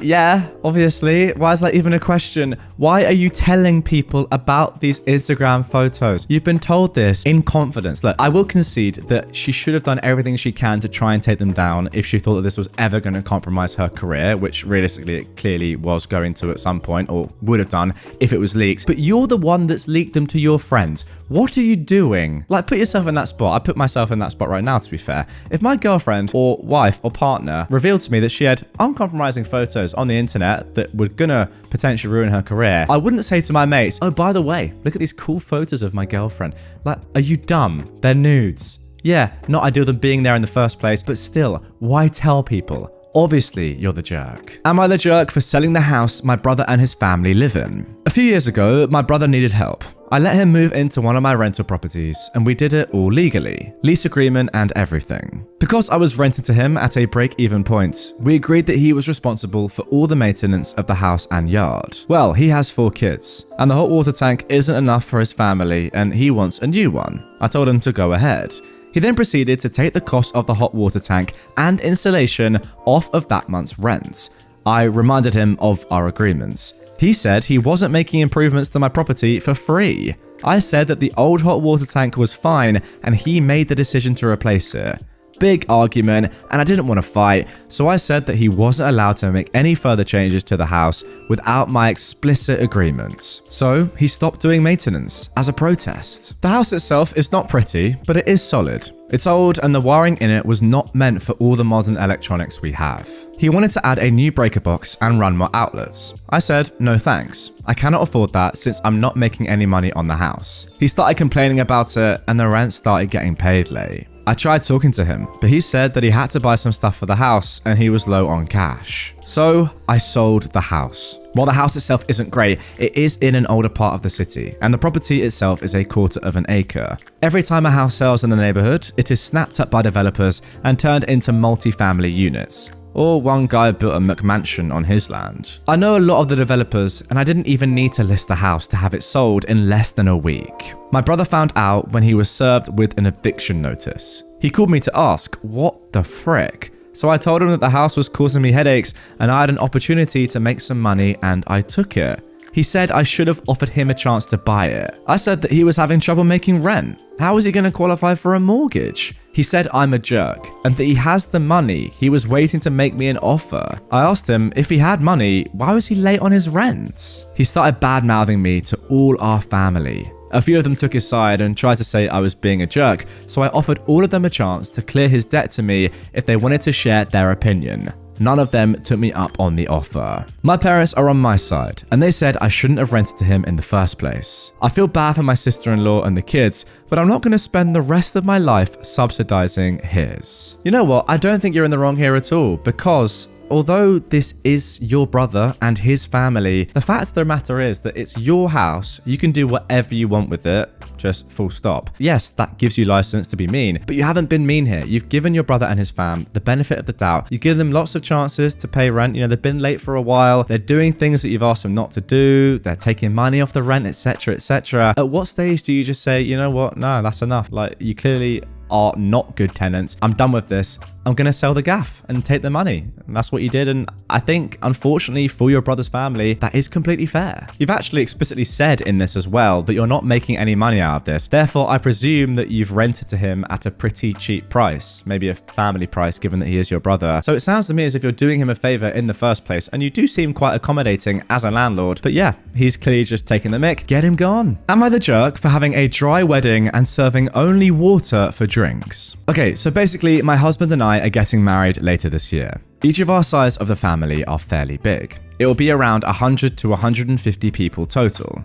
My husband and I are paying for this all ourselves, as well as my grandma, who said she doesn't care one way or the other on this issue. She just loves weddings. We have a lot of kids in our family, so we decided against making it child-free. But we did decide to make it dry, so there will be no alcohol of any kind at our wedding. Honestly, this doesn't have anything to do with there being kids there, but due to the fact that my fiance and I don't drink. Nothing against people who do, it's just not for us, and we don't want to. On top of that, we only really drink water. We rarely, if ever, drink soda, so most of the time it's only water with the occasional juice and milk. We don't even drink coffee. So obviously the food, which is a part my grandma is not paying for, is going to be expensive for that many people. We're having our wedding catered, so everyone will have a good choice of food to choose from, but to drink, only water will be provided. We don't want to have to pay for alcohol or soda. It's just a large added expense when we can just do filtered water for a much cheaper cost. Well, when family and friends found out, everyone got angry. Some didn't really care, but some are really upset about it, saying that I could just have an open bar so I don't have to pay for drinks. We could, but still have to pay for the bartender, and we just really don't want to bother with alcohol there. Or we should at least have soda, because how can we expect everyone to drink only water? The kids will be upset. The wedding will be boring, that this is not how weddings work, etc. So, am I the jerk? I didn't think that this would be a problem. It's only water. I mean, don't most people drink water every day anyway?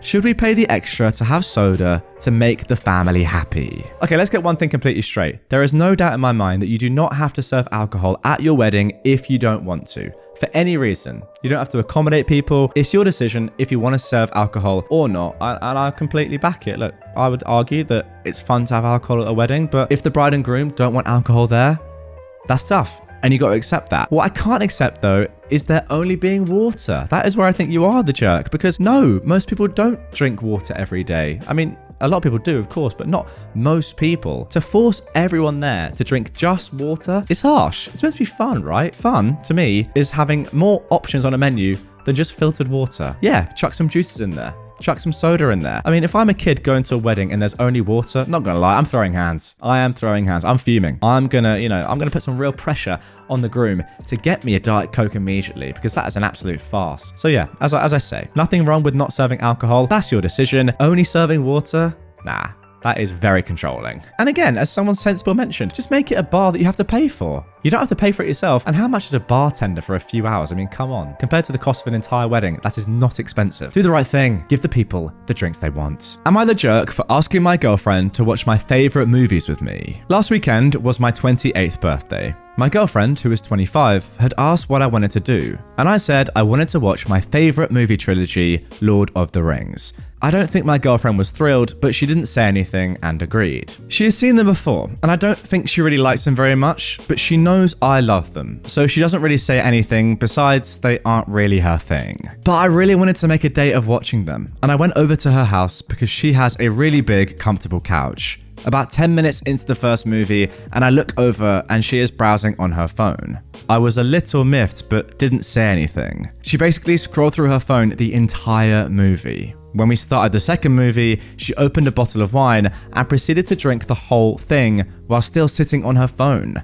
I was pretty irritated at this point because she wasn't even paying attention at all. The third movie started, and by then she'd opened another bottle of wine and was asleep within the first 20 minutes. I was really mad at that point and just left and went home. A few hours later, I got a text asking where I went. I told her I was mad that she couldn't pay attention to my favorite movies on my birthday. She told me I was a jerk and to grow the hell up.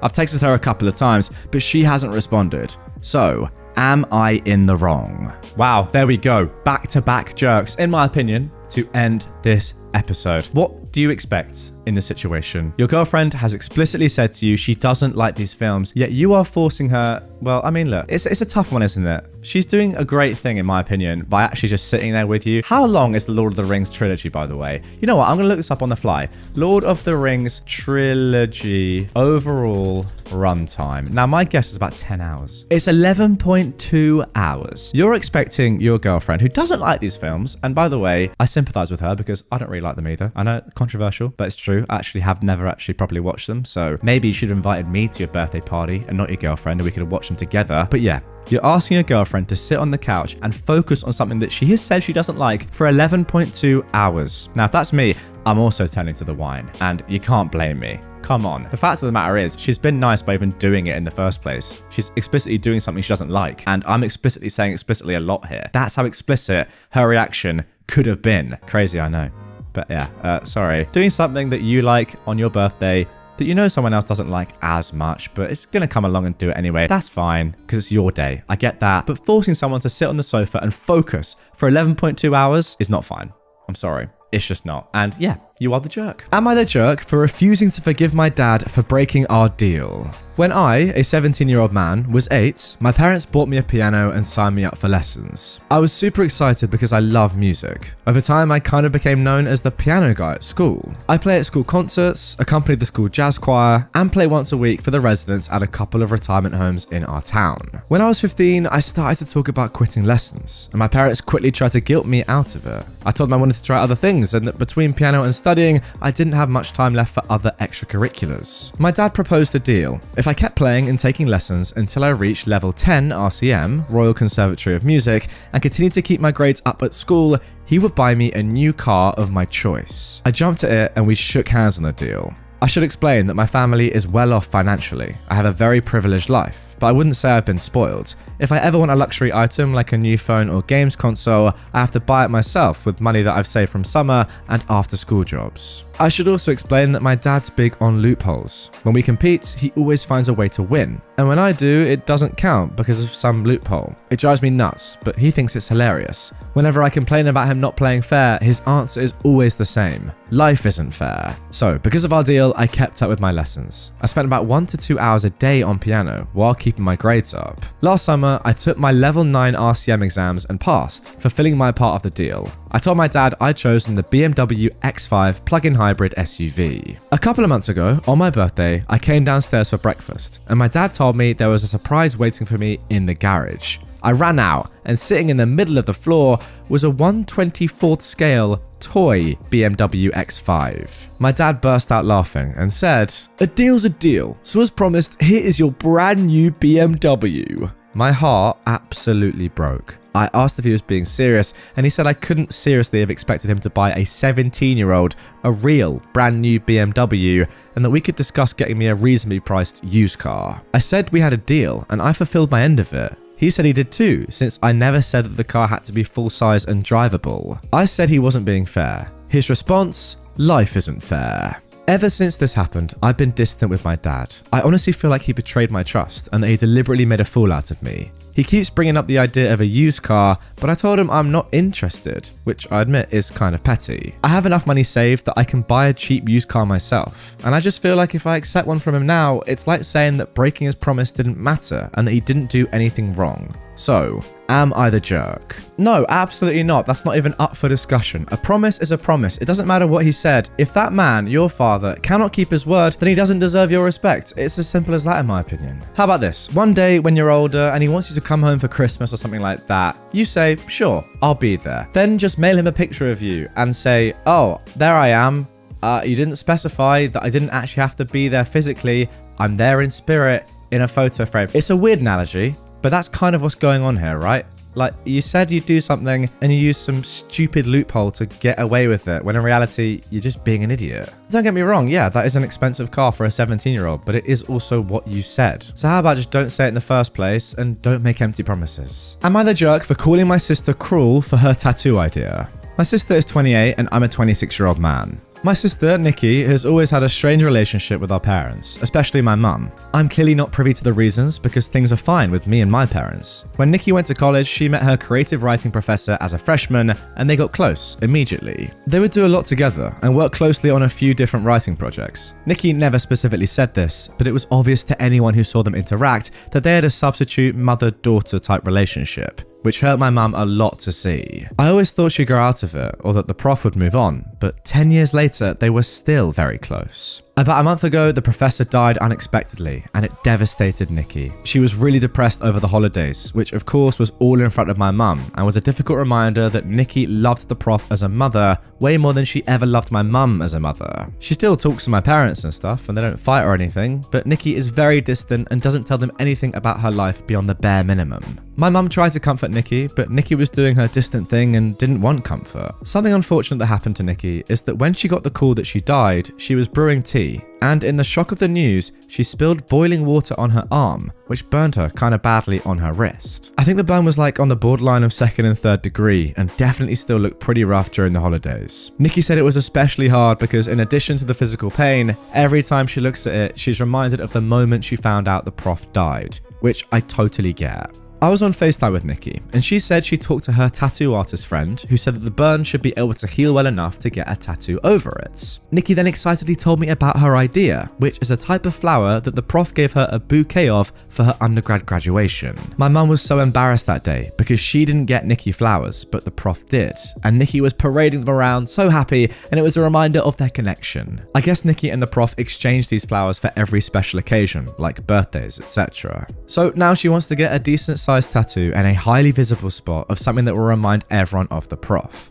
I told Nikki that this seemed really cruel to my mum, who already feels cast aside and like she's in exile from Nikki, and that's without the constant permanent reminder. Nikki kind of scoffed and said, "I can't believe you think you have the right to tell me not to do this." She called me a jerk and hung up, and is still not talking to me except for a very brief text saying congrats for a promotion I just got. My parents aren't commenting. My dad said I should have just kept quiet, even though he agrees, and my mum made no comment but seemed grateful that I stood up for her. I feel like I was just being protective of my mum, but am I the jerk? Alright, I just had a look at the comments on Reddit for this one because, I'm always interested to see what people on Reddit are saying before I give my opinion, and I think we differ slightly. A lot of the comments are saying that OP, you are the jerk in this situation, and I get it, I really do. However, I think that's a little bit too strong to actually call you the jerk. I don't think you're in the wrong for this, really. I think in reality, you're just misunderstanding your sister's situation, because from your perspective, I get it. You feel like your sister is favoring someone else, and that's unfair on your mum, who you have a good relationship, and you don't quite understand it, perhaps.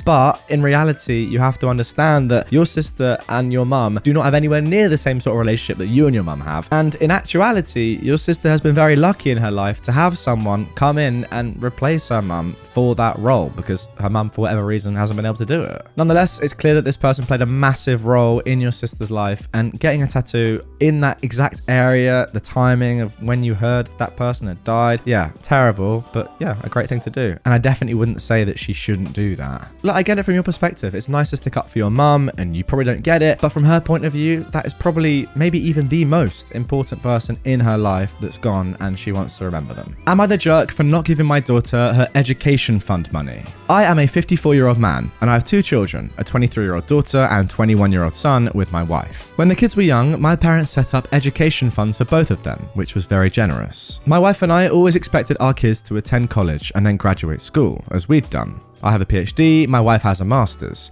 Because of this, we decided not to use the funds for our kids' undergrad degrees and didn't tell them about the money. My daughter has always been more into the liberal arts, while my son is more of a STEM guy. My wife and I worried about her ability to find a job, but she insisted on studying music and film in college. She was accepted to some top schools and chose to attend a rather expensive one, but she had scholarships to cover almost all of her tuition. Everything else, plus living expenses, was her responsibility. She lived in a very small apartment shared with friends in a not so nice area far from campus, but she was fine and learned how to budget effectively. After graduating, she luckily found a job that doesn't pay extremely well, but she enjoys, and scrapped the idea of grad school. My son decided to do engineering, and he also expressed that he had no interest in grad school. My wife and I were disappointed, but accepted it, since at this point he's already all set up with a very good job when he completes school. Since he did not receive as many scholarships as his sister, we decided to use his education fund to cover his tuition and living expenses. He was able to get a large and nice apartment of his own close to the school,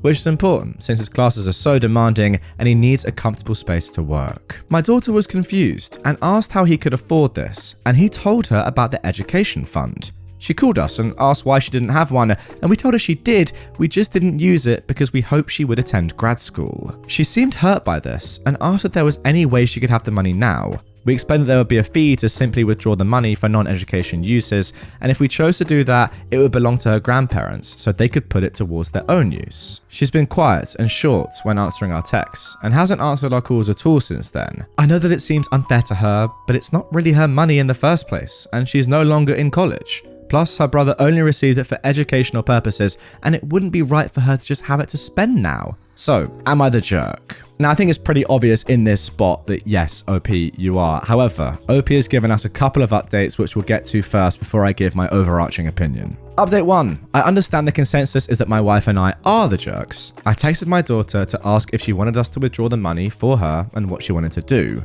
This was her response. I don't care. Maybe they can transfer it to their other grandchild, who is 5 by the way, if the fee is seriously too much. I don't know about grad school, I haven't thought about it much recently. If I do apply, it wouldn't be for another couple years, and I hadn't been counting on having any financial help in the first place, so it really doesn't even matter. Thanks for asking though. Update 2. My wife and I are discussing our daughter's response and our next actions to resolve this situation. For context, my wife has always had a strained relationship with my daughter and did not approve of many of her life choices. She believes we should take our daughter's words at face value and assume she no longer wants the money. From some of the responses here, I fear that my daughter's response was out of resentment, and I suggested taking out as much money as her brother was given so at least they received the same amount. Yes, that is the obvious thing to do here. She could use it responsibly towards rent, groceries, transportation, etc., or in some other way to further her career, so it would still be for educational purposes in a sense. My wife, though, is standing firm in her opinion, and we will continue talking it through tomorrow. Many have asked about where my parents stand on this. At this point, they're not mentally aware enough to really participate in the discussion. They did know about our grad school stipulation, and they thought it was fine. They also knew that we took out some money for our son once we were certain he was not pursuing an advanced degree, and they were fine with that as well. They said it was our decision as parents what to do with our daughter's fund, and they would support whatever we decided for her. It wouldn't be useful to ask them what to do with it now, but I've always said that whatever is unused will go back to their care. I've tried to call my daughter with no luck, which is why I sent the text. Despite what many have said here, I hope this does not end our relationship. Well mate, unless you fix up pretty quickly, there's a lot of danger that it might. I just don't understand how it took you such a long time to arrive at that conclusion that yes, you should have at least given your daughter the same amount as you gave your son. I'll have to have a look back through it, but from what I could kind of gauge the first time reading it, it didn't even seem as if your son was fully using the money on education. He didn't go to grad school. Same as your daughter. I don't really understand why there's a difference there. Okay, looking back now, fair enough, you used it to cover his tuition, but you also used it to cover his living expenses, but you didn't use your daughter's education fund to cover her living expenses? Like, off the rip, that just doesn't seem fair to me. I don't care if she's got scholarships for her tuition fees. Like, she's clearly clever. Why would you punish that? Clever and hardworking, I must say. You don't just get scholarships by being clever, that's for sure. Imagine hearing that your parents could have financially helped you, and then they just chose not to. Like, that is brutal. I'm sorry. And yeah, the more I think about it, if you want to have any relationship ongoing with your daughter, you need to at least just send her the money right now. Probably all of it.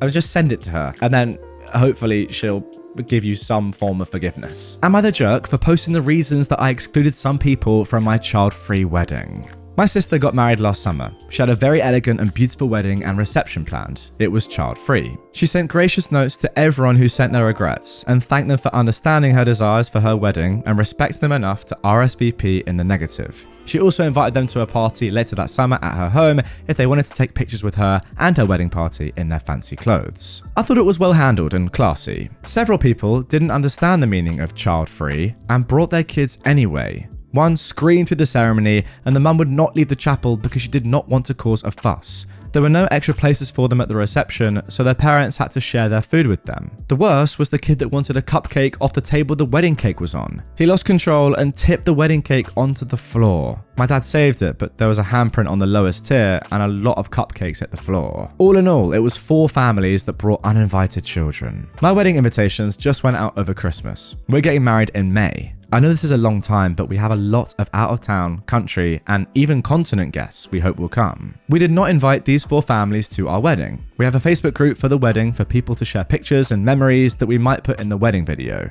They found out about the group and posted to my personal page about being excluded and asked why we're not having them. I messaged them privately and asked them to take down their posts and explain that my wedding was smaller and I wasn't having as many guests as my sister. They went public again and complained about me excluding them for no good reason. So I posted the receipts. I also posted a video my cousin sent me of the kid crying during the ceremony and the parents doing nothing. The video of the kid freaking out because he had to share trout for supper. The before and after pictures of the wedding cake table. And I also asked if they knew in advance that they were not supposed to bring their kids to the wedding. Then everyone started piling on. To them. I guess there was a lot of stuff I missed, including one of them changing a kid on the table with the guest book because the closest bathroom didn't have a baby station. Now they're calling me a jerk for embarrassing them for having children and wanting to be part of family events. I said that they could not understand why rules were in place and that is why they were not invited. My uncle posted about how embarrassed he was that his daughter was one of these entitled jerks and offered to pay my sister for the cake that got wrecked. He'd been unable to attend and hadn't heard about the cake. So, am I the jerk? Absolutely not. Very simple one here. And to be honest, I'm kind of just getting a bit angry thinking about this. If your sister has gone through all that trouble to really politely say, look guys, you're our good friends. We do not want your children here. It's my wedding. It's our day. I've made this decision. Yeah, it sucks for you because your kids can't be here, but I've made this decision on one of the most important days of my life. Do not bring your kids. And she said this in a lovely way. And then 4 different families bring their children. How angry would you be? Especially given the fact that they then seem to ruin the event. I mean, the handprint on the cake, the cupcakes on the floor. It just sounds devastating.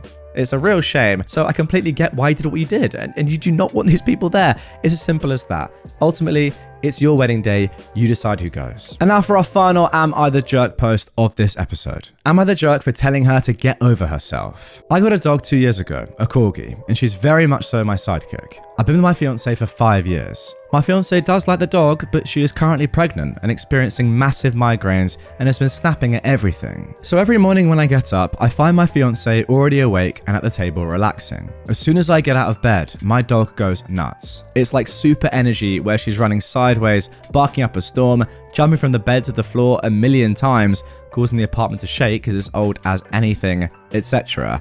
And I'll just sit there and sing made up songs to her and just screw around with her. It's pretty noisy and I can be loud. It's just my way of interacting with my pet. I also have ADHD, so I'm fully aware that I can be ridiculously loud and sometimes I simply forget to tone it down. My fiance has complained about it a few times and I will absolutely try to tone it down for a while. But as screwed up as it sounds, the second she stops complaining and it's out of sight, out of mind, I start doing it again. If I catch myself, I apologize immediately, but sometimes I don't even catch myself doing it. So she's been getting up earlier than normal because she says she needs peace and quiet away from you and the dog because she can't hear herself think when we get up. And then she starts getting migraines and being overall annoyed.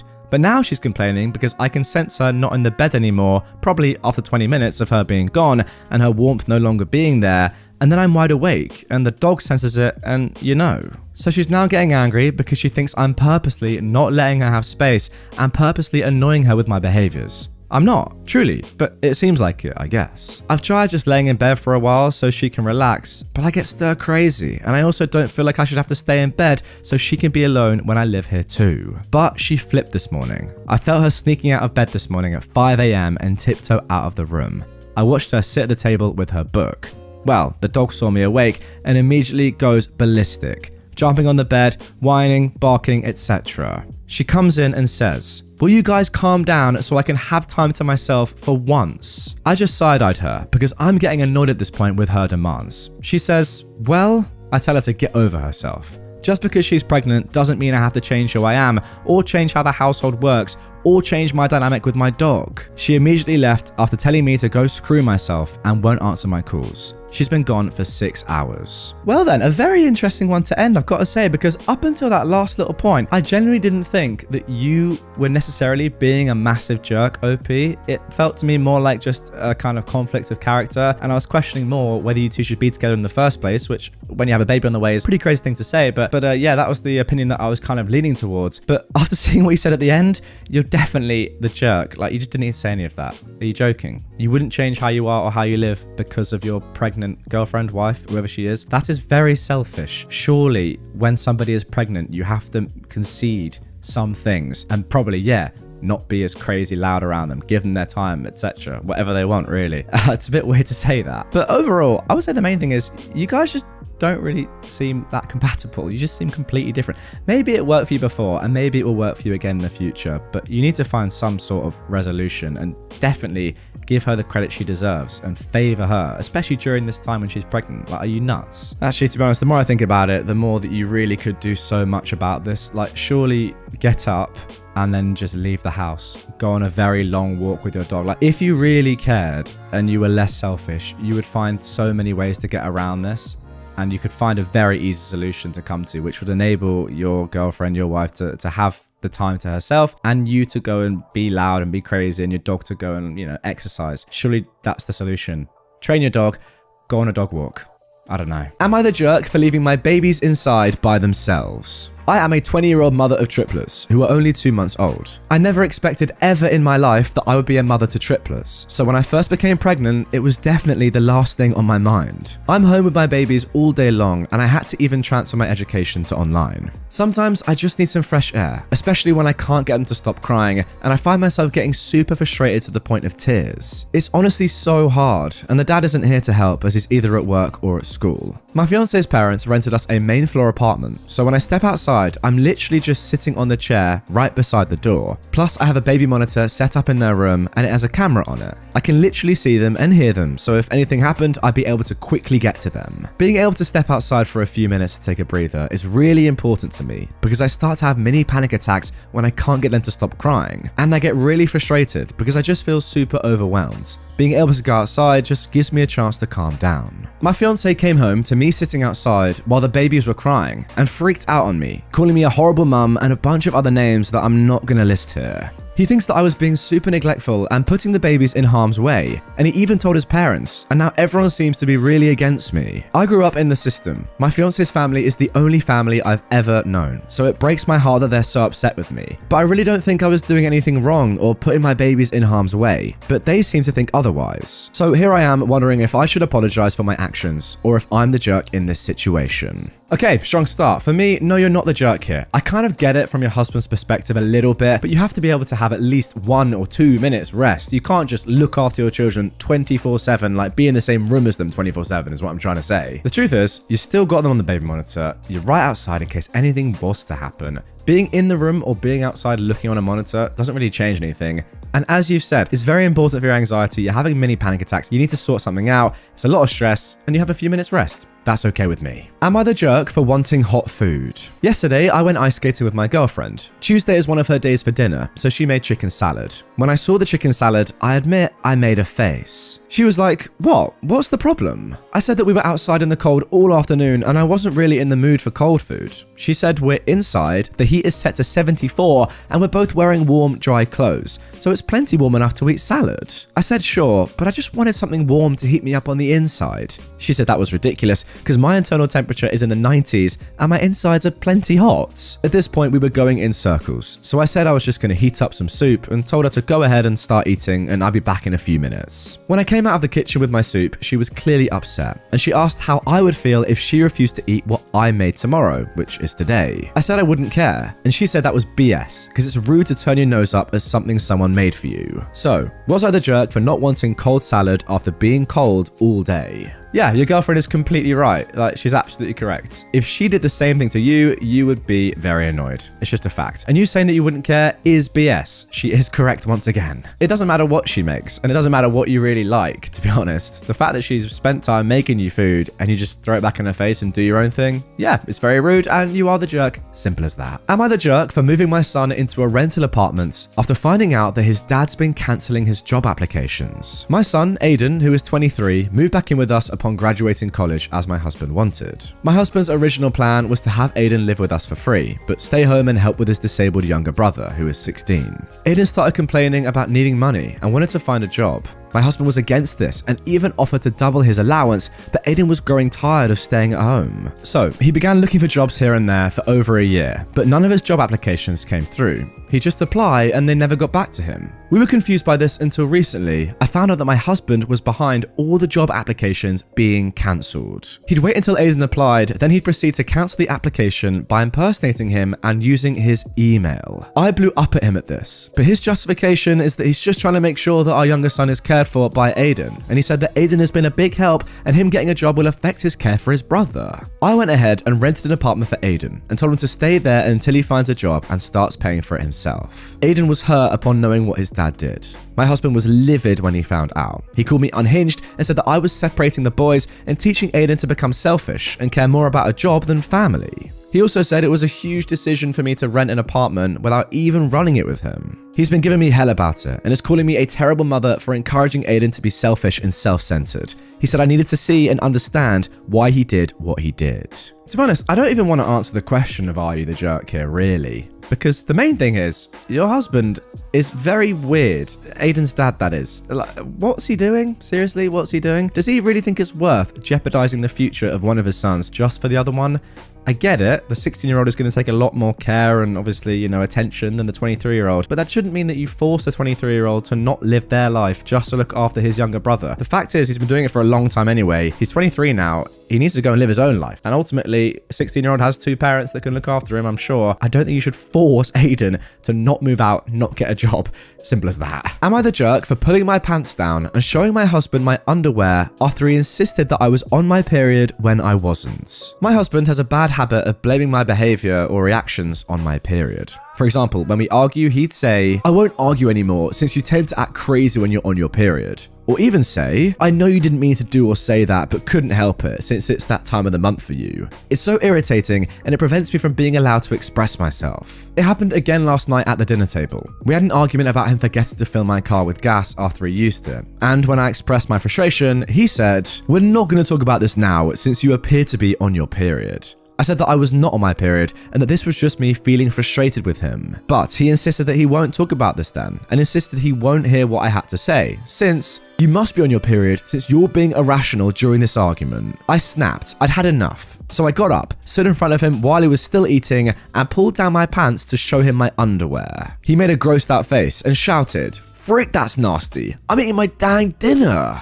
We had a full-blown argument and he said I acted horribly and ruined his appetite by putting that nasty move. He told me to grow up and stop being spiteful over nothing. He keeps saying I grossed him out during dinner and made him go to bed hungry. So, am I the jerk? Did I overreact? Once again, I'm not entirely sure what's going on in this episode, but we just seem to have a lot of strange men. Maybe that's men in general. What can I say? But in all seriousness, this guy is very weird. Doesn't even matter if you're the jerk or not in this spot. Get rid of him. Like, the weirdest guy ever. I don't understand. Like, how do you actually marry someone that says, "Oh, I can't have an argument with you because you're on your period"? Like, if I was a girl, I wouldn't marry someone who said that. I'd be like, they wouldn't even be my boyfriend or girl. Like, I just wouldn't be with them. Maybe he's great in bed. I don't know. Just seems very odd and I would definitely sack him off. Am I the jerk for showing up to my husband's doctor's appointment? My husband has been dealing with some health issues the past few weeks and has been frequently visiting the doctor. I asked if I could go with him, but he refused, saying it wouldn't be necessary. When I asked why he wouldn't want me with him, he said he felt more comfortable having privacy with his doctor. I jokingly asked if his doctor was a woman, and he glanced at me. I anticipated his next doctor's appointment and decided to go and meet him there. He went, and 10 minutes later,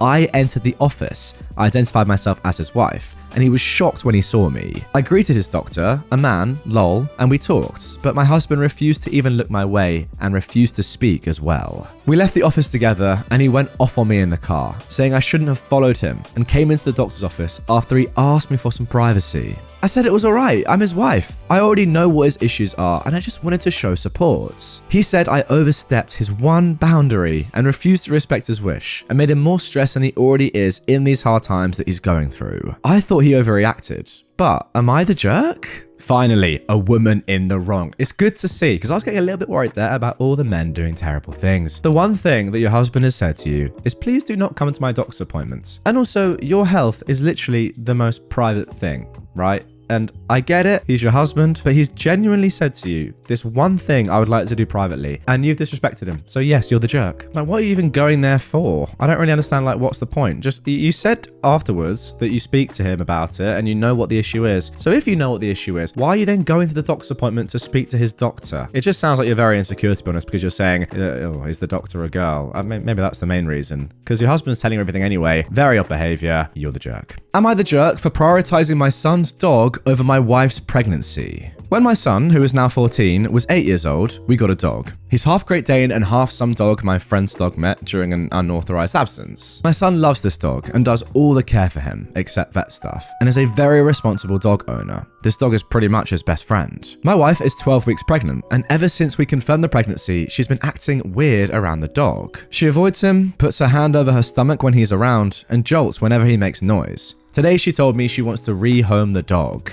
I asked her what she was talking about. She said she's been having anxiety that he will jump on her. This is completely unreasonable. He doesn't jump on people. We train him not to jump on people or run into people very young because he's half Great Dane, and I felt this was important for all dogs, but especially one who could possibly grow to such a large size, which he did. There is no reason for her to think the dog will jump on her. She said there's no way to know for sure that the dog won't jump on her, and if he does, our baby could be hurt. This dog has never so much as growled at her. She said that even if the dog doesn't jump on her, her anxiety about it is bad for her health. She said she needs the dog elsewhere for her safety and the baby's. I told her that there was no way. My son got this dog right after he lost his mum and imprinted on him hard. Sometimes I think he loves the dog more than me.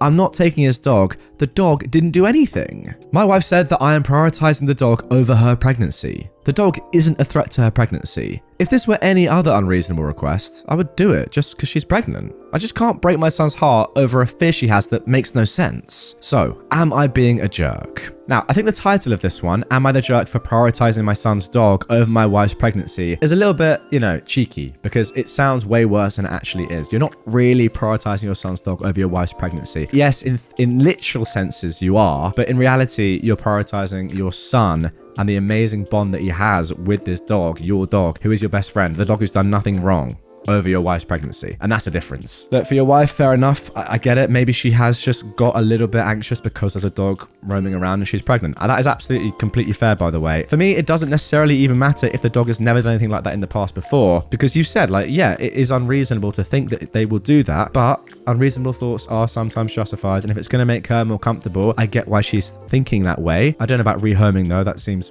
very unfair.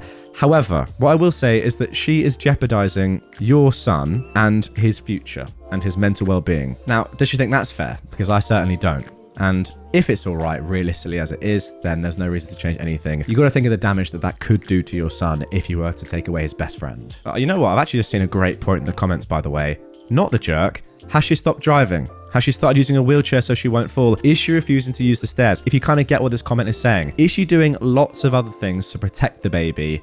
No, it's very unlikely. So why has she just changed her mind on the dog? I don't know. Maybe something's gone wrong there. Again, I genuinely don't mind her thinking this way because look, she's pregnant. She's literally raising a child inside of her. If you want to, take precautions, fine. But it is weird that she's just having this one thing about the dog and seemingly nothing else in her life. Am I the jerk for calling my boyfriend dumb for boiling salmon? So this happened yesterday. I came home from work in the evening and saw something cooking on the stove. I asked my boyfriend and he said he was boiling salmon. I was taken aback, completely. I asked him to repeat what he said and he so casually said it again. I was like, ooh, who boils salmon? He made a face and didn't reply. I told him it wasn't right and that I'd never heard of salmon being boiled, like egg and water type of boiling. He said it was alright and he likes it cooked that way. I called him dumb for this, to which he reacted by snapping and saying, "Who the frick says I can't boil salmon?" I said, common sense? He replied, "Screw common sense. I bet it's no longer common sense to eat an apple from an apple tree in this time and age." We had an argument and he started ignoring me, saying he felt hurt and disrespected when I called him dumb and is now waiting for an apology. So, am I the jerk? Now look, as you can probably tell by looking at me or listening to me,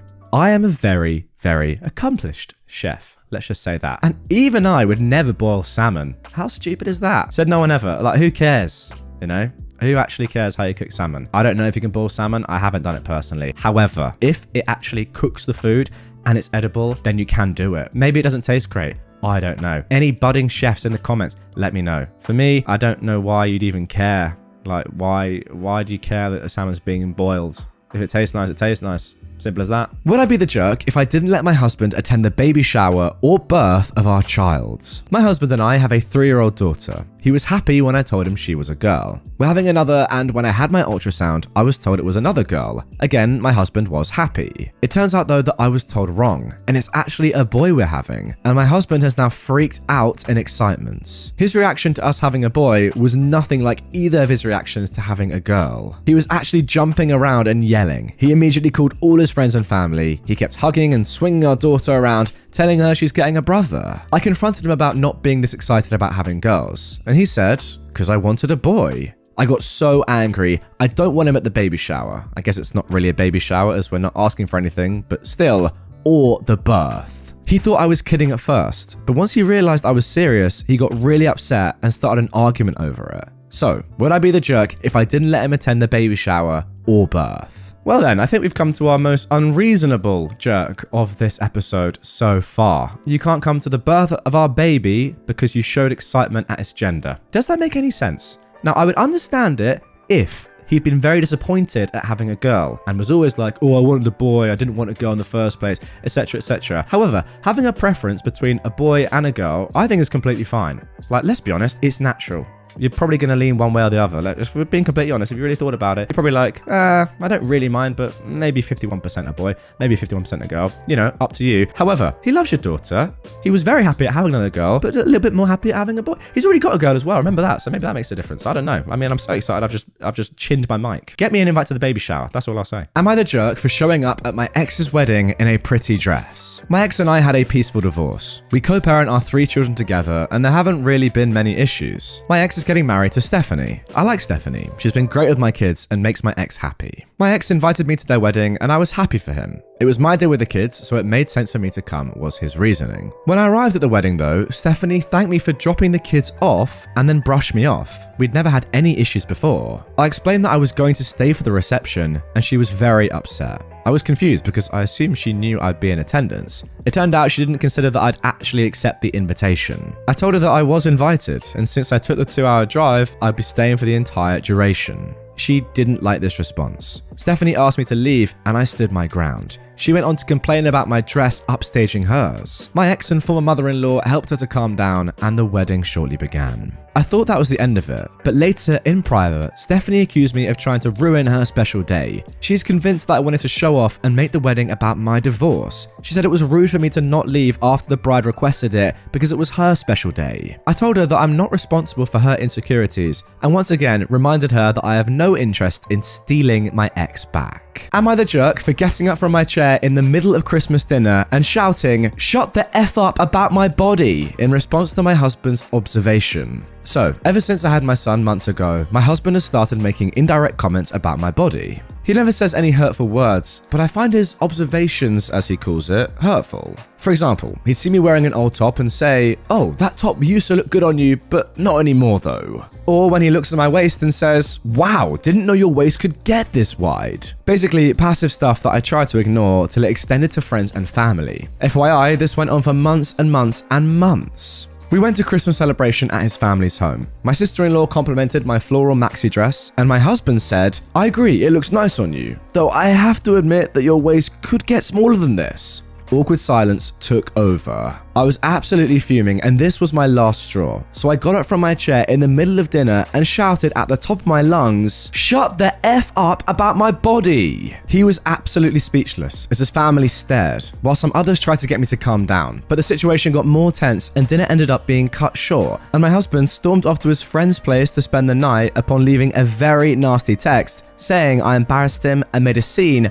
over an observation he made. He called me childish and told me to get therapy for my insecurities instead of verbally abusing him and scaring his family. Now I feel like an absolute idiot jerk and like I ruined Christmas for him and everybody with my oversensitivity. So, am I in the wrong? Well, first thing to say is it's very clear that you're not the jerk in this story. Are you mad? And secondly, these are not observations from your husband. They're not even passive aggressive. They're just horrible insults. To me, this guy just seems emotionally abusive. He probably knows exactly what he's doing and is trying to put you down for whatever reason, and is just a disgusting man.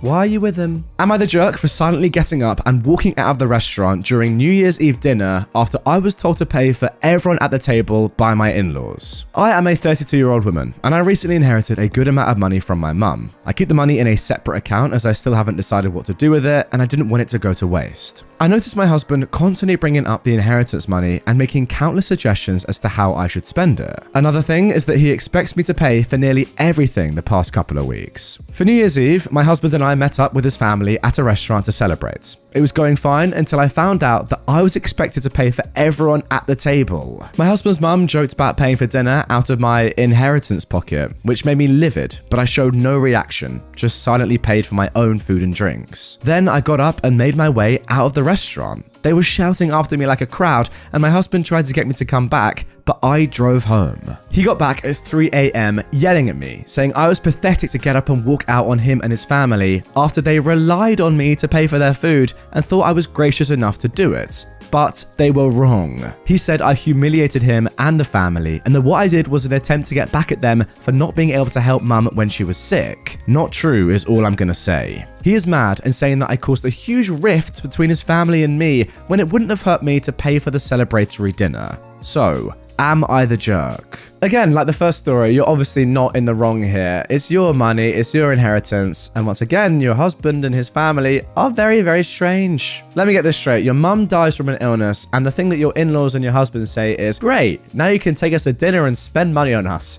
It's just weird. Am I the jerk for telling my parents that they ruined New Year's celebration after they kicked my husband out over a joke? I've been married to my second husband, Mike, for 4 years now. He's a jokester and loves to crack jokes all the time. He especially likes to joke with my brother, Ethan, and his wife. Ethan used to be okay with it until he started complaining about Mike taking it too far with his jokes. Some context about Ethan. He and his wife couldn't have kids, so they adopted a boy, Joey, 2 years ago. Mike has been making silly, light-hearted jokes involving Joey's bio parents as a way to mess with Ethan and his wife. I already talked to Mike, and let me tell you, he 100% means no harm and is just trying to get them to react. So, fast forward to New Year's Eve. My parents hosted a big celebratory dinner and Ethan and his wife came. While we were eating dinner, Mike decided to tell a knock-knock joke to Ethan. He said, "Knock knock." Ethan laughed and said, "Who's there?"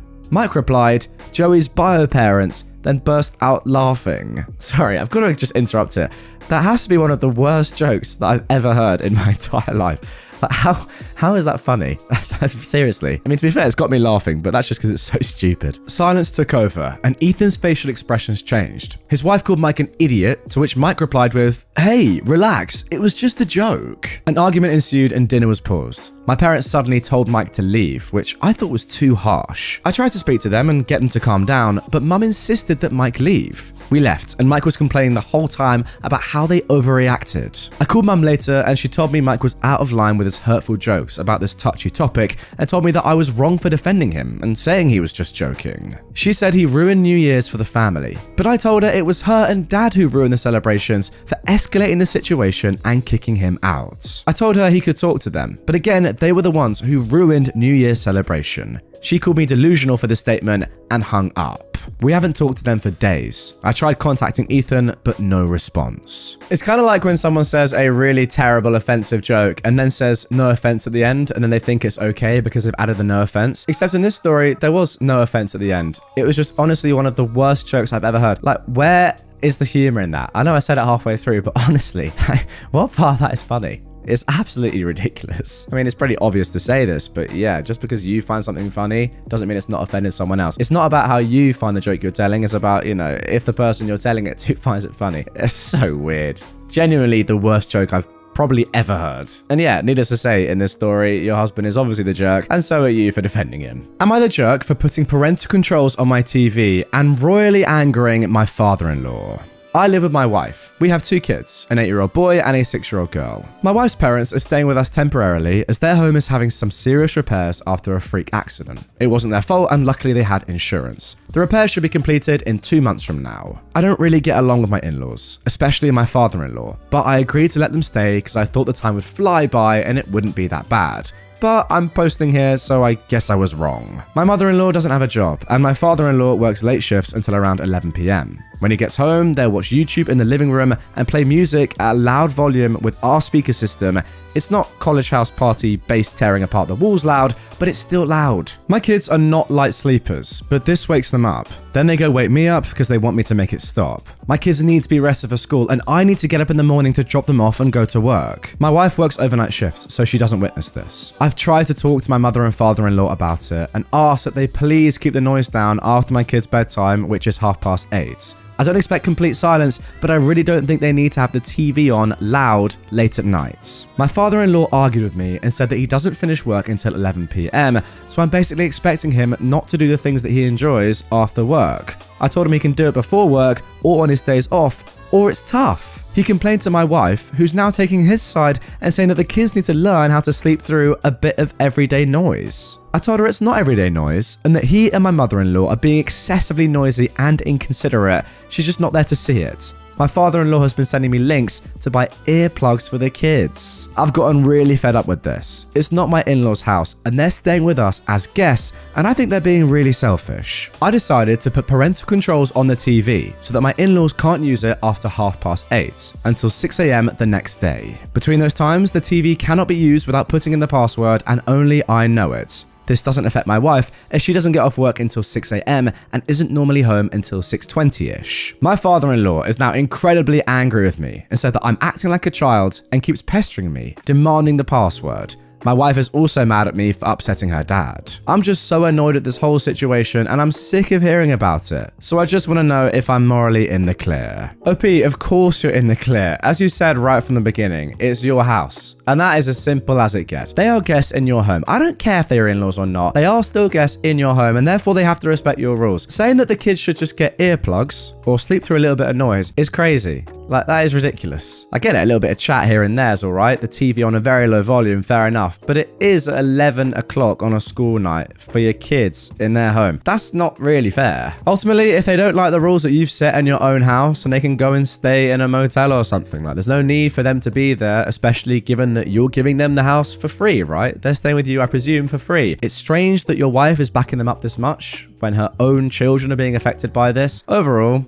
get them gone. You are not the jerk. Am I the jerk for snitching and causing my friend to lose her scholarship dream college acceptance? I, a 19-year-old woman, am a sophomore in college, and I have a friend, Tia, who is in high school and applying for colleges and scholarships. I helped her throughout the college process, and she ended up getting in early action to her top college, and she got a full scholarship. I was happy for her, until recently. I was talking to a mutual friend of ours, and she started gushing about how Tia's essay was so heartfelt and beautiful. I asked to see it because I thought she'd just forgotten to show me. She showed me many of her essay drafts. But as I was reading it, I was completely taken aback. This essay was one of my college essay drafts, which I'd shown to Tia for reference on writing techniques only. I made this clear. I was livid. The essay was really personal and she barely even tweaked it up. It was almost entirely copied and pasted. I trusted her with it, and this is what she did. In a fit of rage, I gathered all the evidence of me helping her with the college process, including evidence of me sending the specific essay to her, and I showed it to the school. She not only lost her scholarship, but she also lost her seat at the school. Now people are calling me dramatic and shaming me for robbing her of her education. She's the only person in her family to get into college and receive an academic and athletic scholarship, so everyone was rooting for her, including me at one time. And while I didn't expect the outcome to be so severe, it was. Right now, I feel bad. I feel terrible. I feel like she took advantage of me, but I didn't want to be the cause of something so horrible. I did myself a justice, but at the cost of someone's dreams. Now I'm wondering if what I did was justified or not. So, am I the jerk? Now this one I think is actually quite a tough one. The easy answer here is just to quickly say, no, of course you're not. You're in the right. She stole your essay, you trusted her, and she betrayed your trust. She deserves all the punishment in the world. And I get that, I really do. However, does the punishment of her completely losing her dream spot, her scholarship, her education, etc. really justify the crime of copying one essay? I'm not entirely sure that it does. For me, it depends on the other stuff that she did. Was that all copied as well? How heavily was that referenced? How much was it her own work? Because if it was just this one essay that she copied, yes, for you, OP, I understand that's a horrible situation and it would feel terrible. And of course, you need there to be some repercussions for your own sake. But if it was just that one, this does seem a little bit too far to me. And of course, you could never have known that this was going to happen and she was going to be kicked out. So fair enough if you wanted to go ahead and do what you did. I do get that from your personal point of view. It just seems a little bit harsh for me, that's all. I mean, look, I'm not surprised. I'm just reading through the comments here, and the majority are saying that OP is not the jerk and that she plagiarized and, you know, you can't do that to get into college, etc., etc. It all makes sense to me. It does. I just think, come on. Everyone's copied at some point, haven't they? Let's be honest with each other. Everyone's done it. It's only one thing. Is it really that bad? Am I the jerk for not defending my boyfriend when my brother asked him to leave? My boyfriend, Ryan, likes to help others. He's the type of guy who would give a coworker money for their rent or buy groceries for our neighbor. However, he can take it too far at times. He often tries to help people without asking if they need or want his help. Every year, my brother Paul and his wife Lily host a holiday dinner. This year, Ryan attended for the first time. Before we left for their house, I told Ryan that Lily was legally blind and had been her entire life. She knew what she could and could not do. I told Ryan to only help Lily if she asked for help. We arrived early so I could help Paul and Lily cook. While we were cooking, Ryan kept telling Lily things like, Lily, if you're looking for the soul, it's to your right. Or, Lily, don't put that there. It's too close to the edge. Lily and Paul both told him that while his commentary was somewhat helpful, it was completely unnecessary. Still, Ryan did not stop.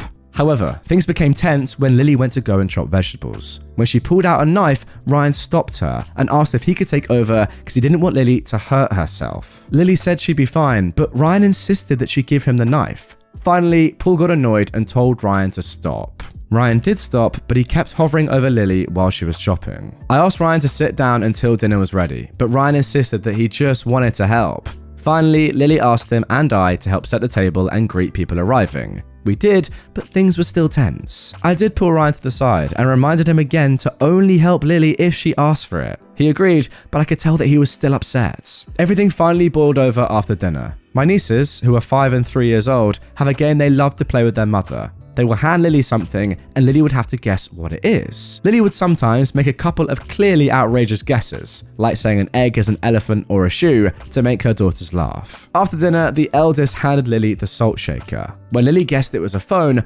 Ryan piped up and said it was a salt shaker.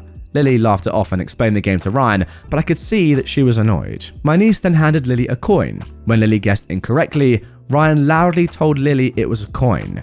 This was apparently the last straw for Paul. Paul demanded that Ryan leave since he clearly couldn't respect Lily. Ryan insisted that he was trying to be helpful. However, Lily said it was probably best if Ryan and I left. I quickly gathered up our things and managed to convince Ryan to leave. Ryan is currently angry at me. He said I should have defended him, especially since I knew he was only being helpful. He also insisted that I should have stood up against Paul's overreaction. Those are Ryan's words. I'm now wondering if I should have defended Ryan. So, am I the jerk? No, you're definitely not in the wrong, but I would say that the thing that you are wrong about is calling Ryan helpful in the first place. I don't think this is helpful at all. This is the opposite of helpful. If you get someone that is so helpful that they do things that are just not helpful at all, and if anything are actually really offensive to someone else, then that is not helpful. And even when they're told multiple times to stop doing something and they continue to do it, then that is the opposite of helpful. That's not being too helpful, that is being unhelpful. I'm not sure what's going on here with Ryan and his personality, but I feel like he knows what he's doing, right? You can't be too helpful to the extent that you keep trying to do something and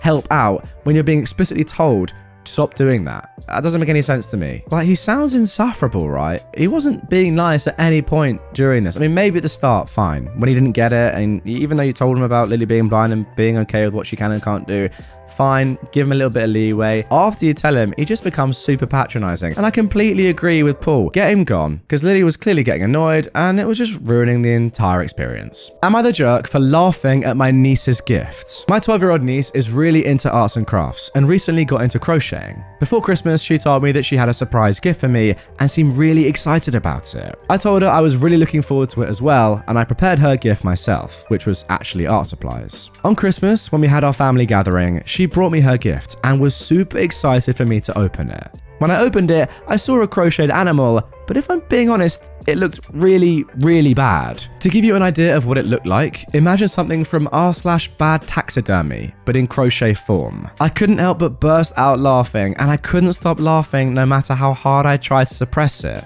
So I had to excuse myself to go to the washroom, where I locked myself for nearly 10 minutes. When I came out, my niece was in tears with her parents trying to console her, and I apologized profusely and told her that I really liked her gift, but she kept crying and shouting at me, calling me a liar and that she sucked at art. My niece avoided me for the vast majority of the party after that. I tried to make her feel better by displaying her gift on my living room cabinet, but my wife pulled me aside later in the day and told me to take it down after the party because it was, in her words, really ugly and made her uncomfortable. Surprisingly, all the adults were very understanding of my situation, but I feel really bad because I feel like I destroyed my niece's confidence and I'm not sure how I can make it up to her. Yeah, you should feel bad, and yeah, you did destroy her confidence. I don't think that any sane person in that situation would laugh, especially not for 10 minutes, if you can see the joy and excitement in a young person's face about giving you literally anything, let alone something that they've spent hard graft and time working on for you. Even if it's completely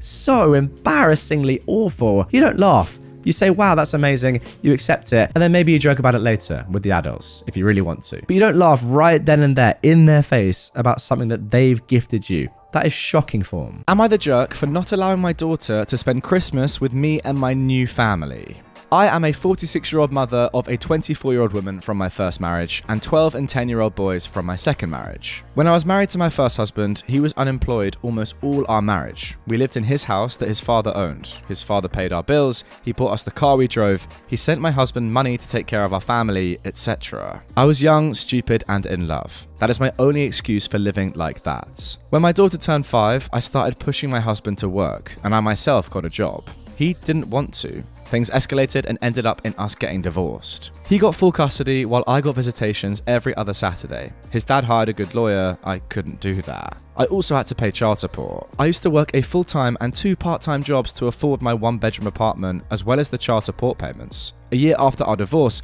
my ex married a new woman. There was a lot of child alienation from them, and sadly I couldn't afford to take them to court again. By the time my daughter turned 14, she was calling me by name and calling her stepmom Mum. I tried my best to hold on to my kid. I went to all the events I could go to. I planned fun days with the limited funds I had. Even when I couldn't afford to turn on the heat, I still made sure to get her a Christmas gift. Sadly, by the time she turned 16, she no longer wanted to have anything to do with me. I took them to court, but they did nothing. And the last time I saw her, she said some very awful things to me. I was defeated, but I decided that I no longer had a daughter, since that is literally what she wanted. I moved away, met a good man, married him, and had 2 wonderful kids. Last year, my daughter reached out. She was sorry. She said that she wanted to reconnect. I was hesitant and resentful, but I still talk with her once a week. Suddenly, she asked if she could spend Christmas with us. She wanted to get to know her brothers. I told her that we were not at a stage where I could allow that. It got heated, but I told her that I could not trust her with my kids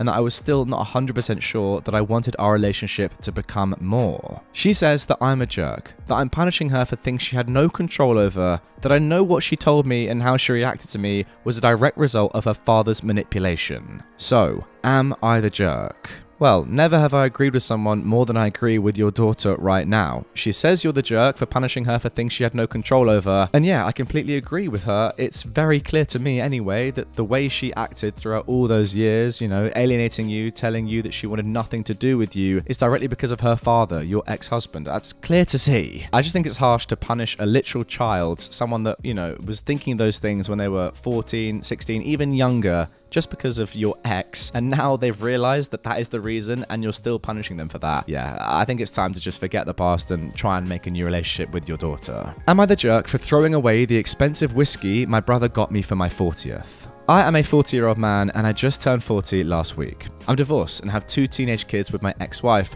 a 17-year-old boy and a 14-year-old girl. My whole family came to mine and my girlfriend's apartment last Saturday for my birthday party. My parents, some aunts and uncles, some cousins, my 3 brothers with their families, my 2 kids, and my girlfriend's 15-year-old son who lives with us. I am a recovered alcoholic. I've been sober for 6 years now. Alcohol absolutely ruined my life. It destroyed my marriage and nuked my relationship with my kids for years. I don't allow alcohol in my home now for anyone. It just isn't served or tolerated here. My entire family knows this very well, as they know my entire history with alcohol. For my 40th, my brother bought me a very expensive bottle of whiskey. It had writing on it, a very heavy bottle and very old whiskey, so it probably cost him a couple $100. When he gave me that bottle, I was shocked and said, "I don't drink, but thanks for the gift." He then opened the bottle and started pouring shots in plastic cups for everyone. My daughter had a panic attack at the smell of the alcohol, which I'm painfully aware is my fault and I will never forgive myself for it. So I told my brother to take the alcohol out on the balcony and just leave it there. He though wouldn't do it and took a shot of the whiskey. I told him to seriously stop it and he proceeded to pour the whiskey. He then said I'm acting like a sober saint now when I ruined everyone's birthdays for years with my drinking. I told him to come to the hallway with me and talk it out.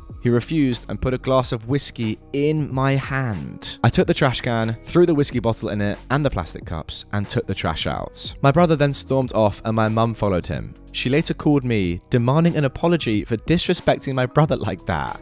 My dad said I was being overly sensitive, and some of my other family members also agree. Am I the jerk here? Obviously not. Are you kidding me? You're giving someone who was an alcoholic and therefore is still an alcoholic, because being an alcoholic, you can never really leave that behind. You're still addicted to alcohol, even if you don't have it anymore. A bottle of whiskey for their birthday. And then saying, come on everyone, let's do some shots. Are you mad? What's shocking here is just your entire family's reaction to this. Like, they should be saying to your brother, what are you doing? Leave immediately. Are you joking? You know how much alcohol has ruined not just OP's life, but his family's life as well. I mean, look, his daughter's just had a panic attack, for God's sake, because of the smell. That shows how incredibly impactful alcohol has been on this family. Yet you still bring it to his birthday party? Wow. Am I the jerk for not wanting my husband to go to his ex's funeral? I'll admit, I'm biased right off the bat. I couldn't stand her. I call her his ex to myself and others. He called her his friend. We're all in our early 40s and she died recently, an aneurysm. I've been with him for 10 years now, but he'd known her for 20 plus. The way he tells it, they were friends in college, decided to date, got married, and then realized they weren't a great couple and decided to just be friends. All that happened years before I met him. He was clear early on that she was important. A couple of months into dating, it came up that his friend was actually his ex-wife. He explained the above to me, saying she was one of his closest friends and that it was purely platonic. I expressed some discomfort at him being so close to an ex, and he told me, that's fine. If you have a serious issue with it, let me know now and save us some time. I'll choose her. I like you and all, but I've known her for over 12 years and she is one of the most important people in my life. You'll have to be okay with that if you want us to be a thing. When we were engaged, I asked again.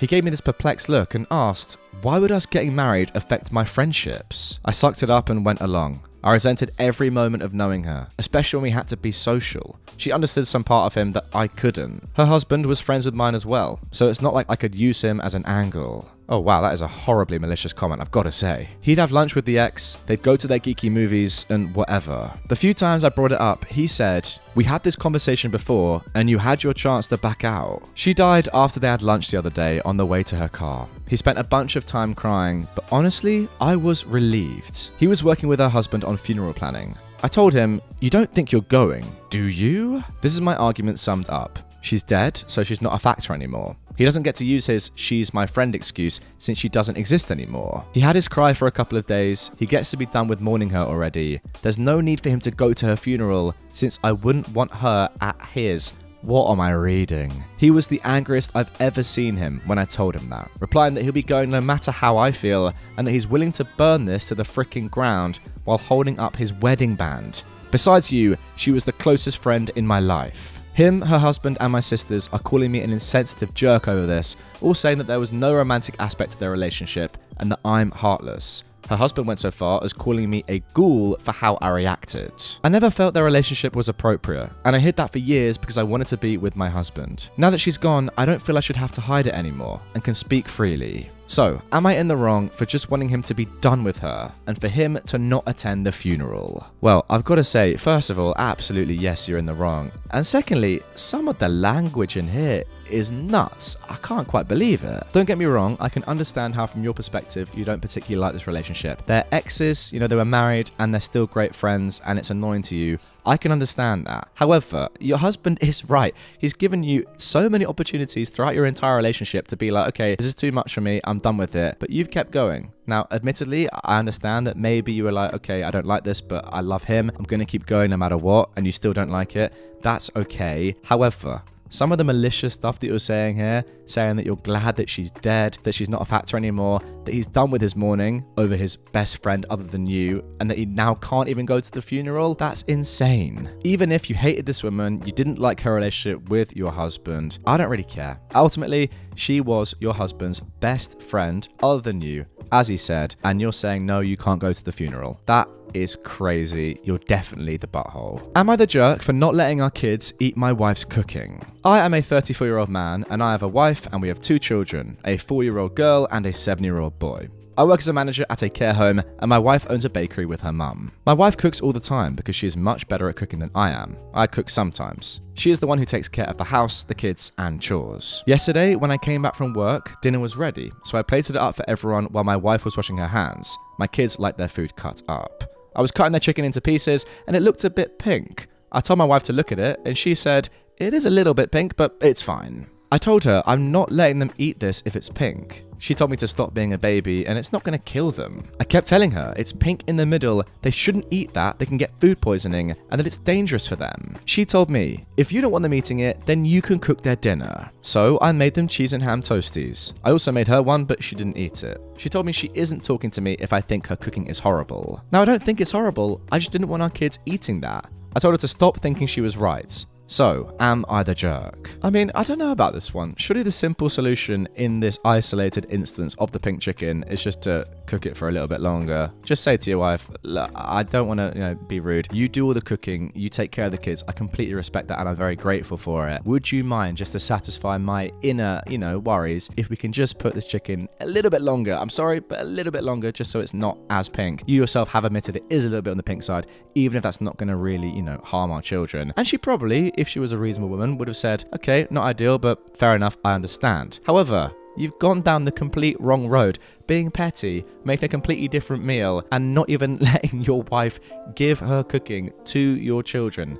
Yeah, that's way too far, my friend. That's not the way of doing it. Now, this incident, on top of you saying that your wife is better at cooking than you, I don't know how that really works. I mean, just train, right? Practice. You can be a good cook. Like, women aren't born better cooks than men, are they? It's just, are you good at it or not? Like, practice it, my friend. Also, she takes care of the kids, and she just seems to do all the other chores. Yeah, it's not looking great for you, my friend. Are we the jerks for not giving our granddaughter the same wedding gift as our other grandchildren? First of all, this is my first post on here ever. I wanted an objective opinion and I have read a lot of these kinds of posts on Facebook. If I do anything wrong, please tell me. Oh, don't worry, I will. I am a woman in my 70s and I'm the grandmother to 5 wonderful grandkids, 3 women and 2 men. The last of my grandkids got married last October. My husband and I usually get them a small gift, usually the cheapest thing on the registry. Then the day before the wedding, we privately gift them a check for $40,000. We prefer that they use it for a house, but we don't force them to do so. We also ask them to keep it private. We have a big extended family and we don't want them to expect it from us.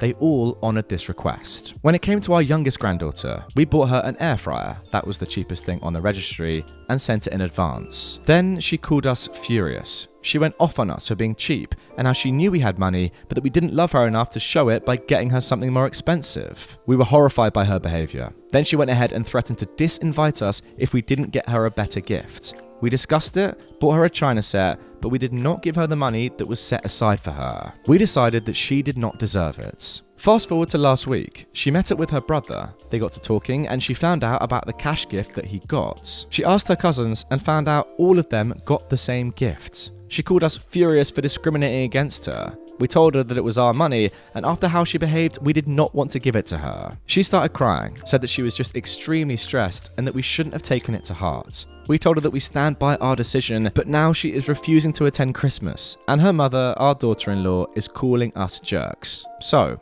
are we? No, absolutely you're not. As you said, it is your money, you can do with it as you like, and ultimately you have done what you were asked to do in the first place, right? You know, there's a registry for a reason, there's a list, you've got something on that list. Why is she so upset with you? Maybe she could be annoyed, fine, like you have a lot of money, fair enough, she knows this, but because of her behavior, being entitled, being clearly very spoiled, you've decided not to give her the money, and that's completely your decision. I mean, the crazy thing is that she cared more about the cost of the gift that you got her than your presence at her wedding. That is a bit nuts, you have to admit, right? That's nothing to do with money or anything like that. That's just her trying to get as much money. That just goes against everything that you'd ever want in a person, right? That's got nothing to do with your family, your relationships, that sort of stuff. That's just like, if you're not going to give me enough money, then you're not invited at all. Oh, and also, she called you furious once she found out about the lack of 40k, trying to force you to give her more money again. She didn't even learn her lesson the first time. Maybe if she'd come up with an amazing apology, you might have given her the money, who knows? But the fact that she didn't learn her lesson proves that you were in the right in the first place. Am I the jerk for upstaging my wife in our Christmas cookie baking tradition? My wife and I have a tradition every Christmas where we bake Christmas cookies and frost them with our friends. We then give the cookies out to friends and family and helpers. Every year, my wife would take on the bulk of the baking duties, insisting that only she knew how to bake them right, and only letting whoever is helping frost them. She always insisted on doing all the baking because frosting is the fun part and the only thing people want to do. Usually, this frosting and baking marathon would last until the wee hours of the morning and start around noon. Well, this year, for reasons that aren't relevant to this post today, she would not be available on the day we normally do all of this. She was sad that we wouldn't be able to do our cookie tradition.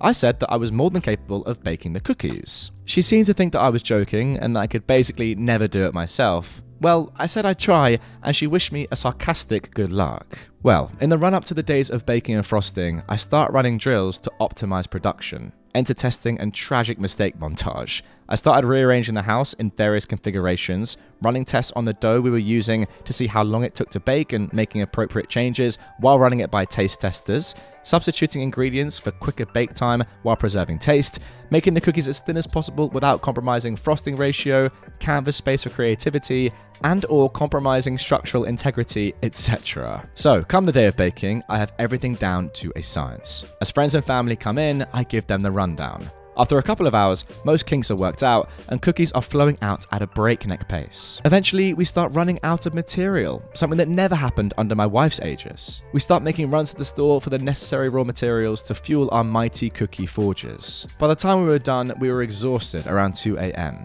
We produced at least 5 times the amount of cookies that we ever had before. Well, my wife gets home a couple of days later and is weirdly upset. She insists the cookies taste weird, that we spent too much money, and that I was actively trying to make her look bad by making so much more than her. In truth, I ran blind tests to see if anyone could differentiate between our old recipe and mine, and nobody could. I also only spent 40% more than years previous as I slotted in some cheaper ingredients and bought some stuff in bulk, and I'd absolutely zero intention of upstaging her. I simply had the goal of maximizing cookie production. She says that even if I didn't do it on purpose, that I should have thought about how it made her look to our circles and that I've embarrassed her, and she actually called me a jerk. She's never called me that in all 3 years of marriage, so I can't help but think I am. So, am I in the wrong? And there we go, a little bit of a techie one to end with. I'm not entirely sure how I think about this.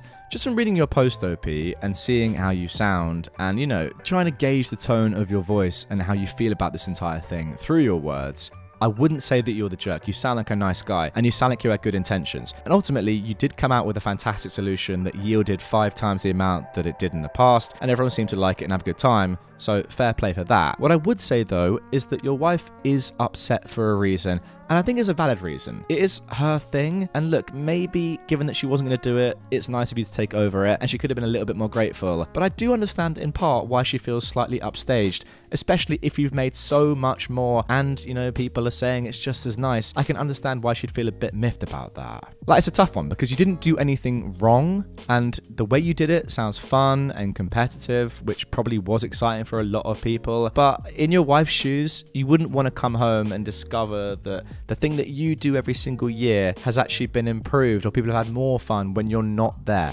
Like, that wouldn't be a nice surprise to come back to, would it? So I would say, look, you did nothing wrong, but maybe consider telling your wife how much you appreciate her doing it normally, how much you didn't like her being there, how much better it would have been if she was there with you, and how much you were missed, and that ultimately you'd rather have her and fewer cookies than more cookies without her. Am I the jerk for making my parents choose between my sister going to jail or replacing my car with their vacation money? I am a 17-year-old girl and I live with my parents. I have an older sister who is 29 that they had when they were super young. Like, I think my mum was 19 and my dad was 18. They didn't do a great job with her and she has a lot of problems. She's chronically unemployed and she's a thief. She has 2 kids that are okay. They live with us as well because her boyfriend didn't want them around. I like the kids, but they are spoiled little brats my parents dote on to make up for being trashy parents to their mum. My parents won't let me put a lock on my door because it's their house and they don't want that. No problem. I talked to the kids and explained about what would happen if they came into my room without permission. We have an understanding. Well, my sister broke up with her boyfriend and she needed a place to stay. I begged my parents not to let her stay with us. They declined. So I begged again for a lock on my door. No dice. I have to go to school, so I can't guard my stuff at all times. When I came home on Friday, I found my car absolutely trashed and the side of it destroyed. My sister had gone into my room, found my spare key, and taken my car. Then lost control on the ice after a day of eating trash and tossing fast food wrappers everywhere. She sideswiped a tree. When I saw my car, I was livid. I told my parents that I expected her to pay to fix it. They said she didn't have any money, so I said that I would call my grandparents. They'd help me get the car and insurance. After talking with my grandfather, I came back to talk to my parents. I said that the insurance would cover fixing or replacing my car depending on the damage, but that I would have to file a police report, and that my sister would probably be charged for stealing my car. They begged me to tell insurance that she had permission.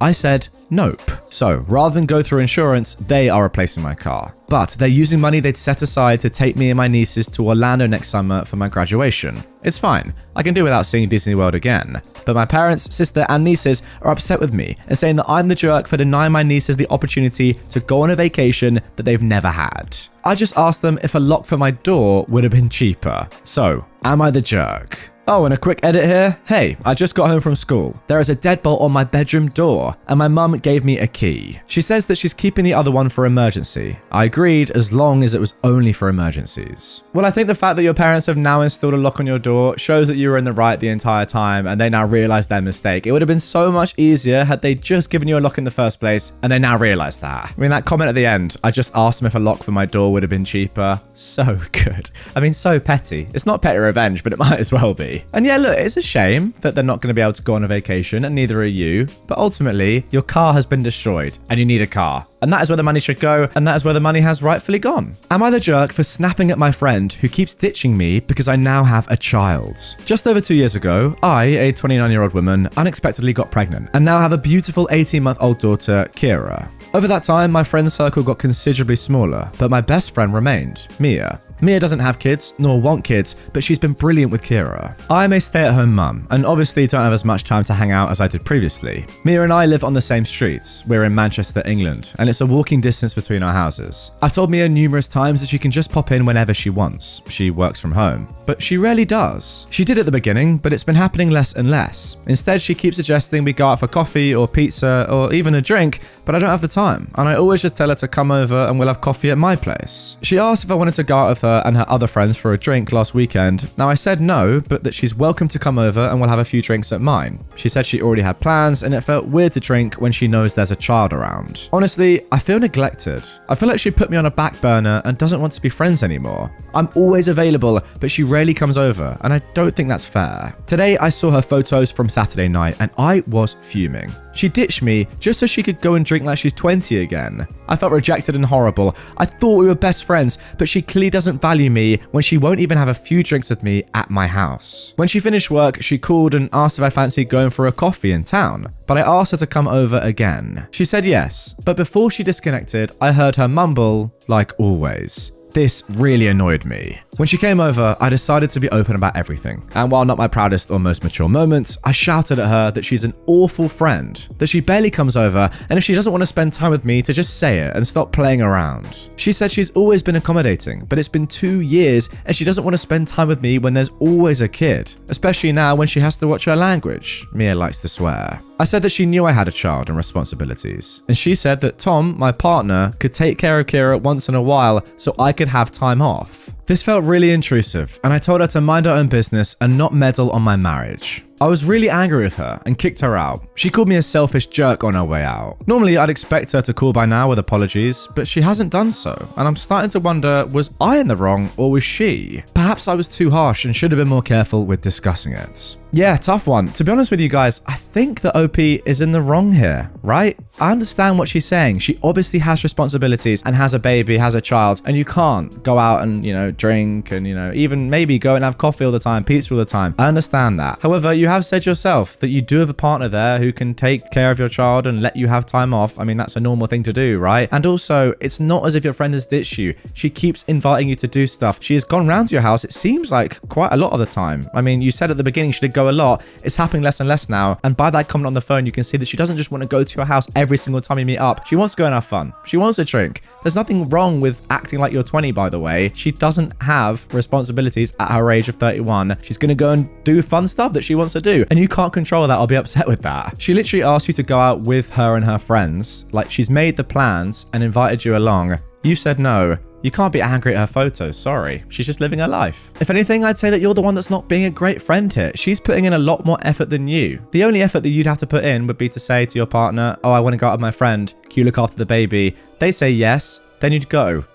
Really, is it that difficult? I don't think so. Am I the jerk for telling my husband I'd rather nobody use my holiday booking out of spite? My husband and I have been together for 5 years, married for 3. We're both athletic people, or at least I used to be. So we've been planning a holiday for the past year. Without going into major details, it's an expensive, by my standards, holiday, and it would have involved a lot of hiking. I was looking forward to it. I was in an accident recently, and once again, without going into much detail as it's triggering, lost my leg. It's upsetting, but I'm not in a place to openly speak about it outside of therapy. Obviously, due to this recent restriction, I'm unable to do what we'd planned for our holiday. I hadn't thought about the holiday. It's non-refundable. I'd expected my husband to not want to go. Currently, his family haven't asked once how I am, and my family claim it's hard to be around me because they don't know how to support me. Whatever. He said yesterday that he's invited his sister in my place. I was baffled because I expected him to support me. He said it's not for 2 months. I'm like, so? Cancel and book something we can both do. He said he needs a break, that he's been supporting me, he deserves this, and he was also looking forward to it. So I said,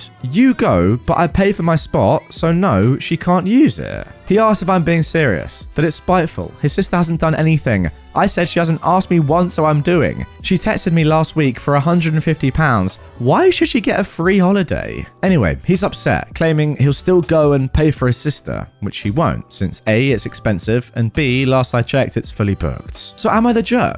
I'd ask family or friends, but I don't feel like texting them. I mean, first things first, just off the bat, the first thing I need to mention is that if you have travel insurance, you'll be able to get the money back. You've lost your leg. I don't know how it happened, but I mean, surely that is covered by insurance, right? I feel like that's the first thing to say. Secondly, no, you're not the jerk anyway. It is your spot on the trip. It is your money. Therefore, you can choose to do with that spot and that money and that trip what you want. And if you don't want anyone to go in your place, then that's absolutely fine. If I'm honest, the actions and words of both your husband's family, your husband, and your family are kind of crazy. Like, that's the most upsetting thing here. Surely everyone should be saying, okay, let's cancel the entire trip because this is something that OP really wanted to do and they've lost their leg. Your family's saying it's hard to be around you and we don't know how to support you.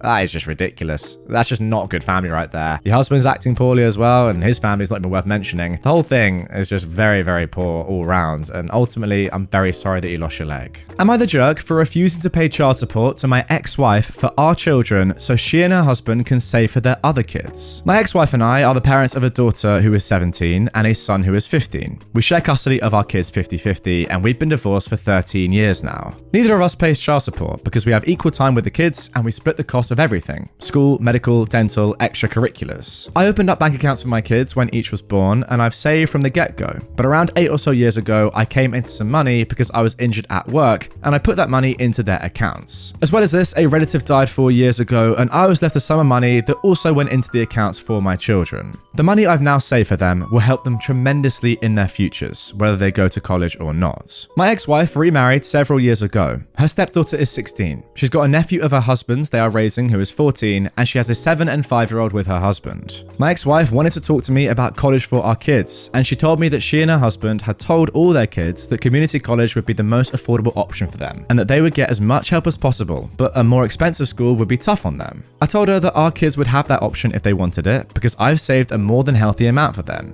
She asked me why I never told her sooner, and I told her because I was taking care of our children and it wasn't something she needed to know about. A few days after this talk, she called me and alongside her husband said that they would like me to pay child support for our kids so that they can save more money for their other children's futures. I told her I wasn't going to pay her child support just so she could support the other children in her home. Her husband told me I could always offer to split the money between all of the children. I told him I wasn't paying for his kids to go to college. I told them I only had a responsibility to my children. I told them if they wanted to save more money, I would happily take the kids more if they, my kids, want to spend more time at home with me. My ex-wife called me cruel and said keeping 50-50 and paying money so our kids' siblings can go to college should be a no-brainer for me. I told her the day I have an obligation to help her support her entire household is a day in another universe where we never broke up. But we did, and she has to accept she's equally responsible for our kids as me. They both told me I was a butt, and even though I feel like I'm crazy for asking, I must ask, am I the jerk? See, now this one is extremely simple. There is absolutely no way you're the jerk. They're just trying to manipulate you and coerce you into paying towards their kids' futures. You have no right/need to do that. They're not your kids. And yeah, I kind of get what they're saying in terms of your kids have enough. Maybe they do. I don't know. But it's also your money and your children. So you're obviously going to put that money towards your children in a very sensible way, I may add. There's nothing wrong with that. And that definitely does not mean that you should give money to your ex-wife's children. Strange. Am I the jerk for asking my roommate to avoid cooking certain meals when my pregnant girlfriend visits? My girlfriend and I are expecting. We don't live together, but we're waiting till the baby's born to figure out our living arrangements. She is 4 months pregnant. There are certain smells that she just cannot tolerate, and my roommate tends to cook some meals with a smell that cause her to be nauseous. This results in her throwing up and getting sick. I tried to speak to him about it, but he got pretty defensive, saying he has a specific diet that he sticks to and that he didn't see how this was wrong. I cleared things up, saying there was nothing wrong with what he was doing, but I just asked him to not cook those specific meals that have a smell that trigger my girlfriend's nausea. He got upset and ranted about how he's a resident, unlike my girlfriend, who doesn't live here, and said that he can't even consider my request since she's here almost 4 days a week and stays until 10 p.m. I tried to discuss it with him and maybe figure out a compromise, but he bluntly told me he doesn't owe me or my girlfriend any accommodations nor compromises. I thought that was unnecessarily rude and selfish of him. He told me to deal with it or tell her not to come, which was offensive because she's my partner and she's pregnant and I need to make sure she's okay by seeing her weekly. He's avoiding me right now. So am I the jerk? I figured it wouldn't be such a huge deal since it wasn't like I'm telling him to stop cooking at all, just when my girlfriend is over. For some information as well, I can't go to her place because she's currently living with her parents and I can't go over there because I'm not on good terms with them. Oof, a little bit of a technical one here. Now, a few issues with this one because off the rip, I would honestly say that asking somebody to be a little bit conscientious about what they're cooking when their pregnant girlfriend is over because it makes her actually throw up is a fair shout. The thing that I don't really agree with your roommate on, OP, is when they're saying that they shouldn't have to make any accommodations nor compromises to you or your girlfriend. I don't agree with that because you're roommates. You have to live with each other and therefore you're going to have to compromise on certain things. Now, that is kind of the end of me agreeing with OP because after that, yeah, I'm not gonna lie, I think you might be the jerk. First of all, you're saying that she comes around 4 days a week and stays until 10 o'clock. What is he supposed to do in that time? Like, the guy's gotta eat, and you can't ask him to cook different meals all the time.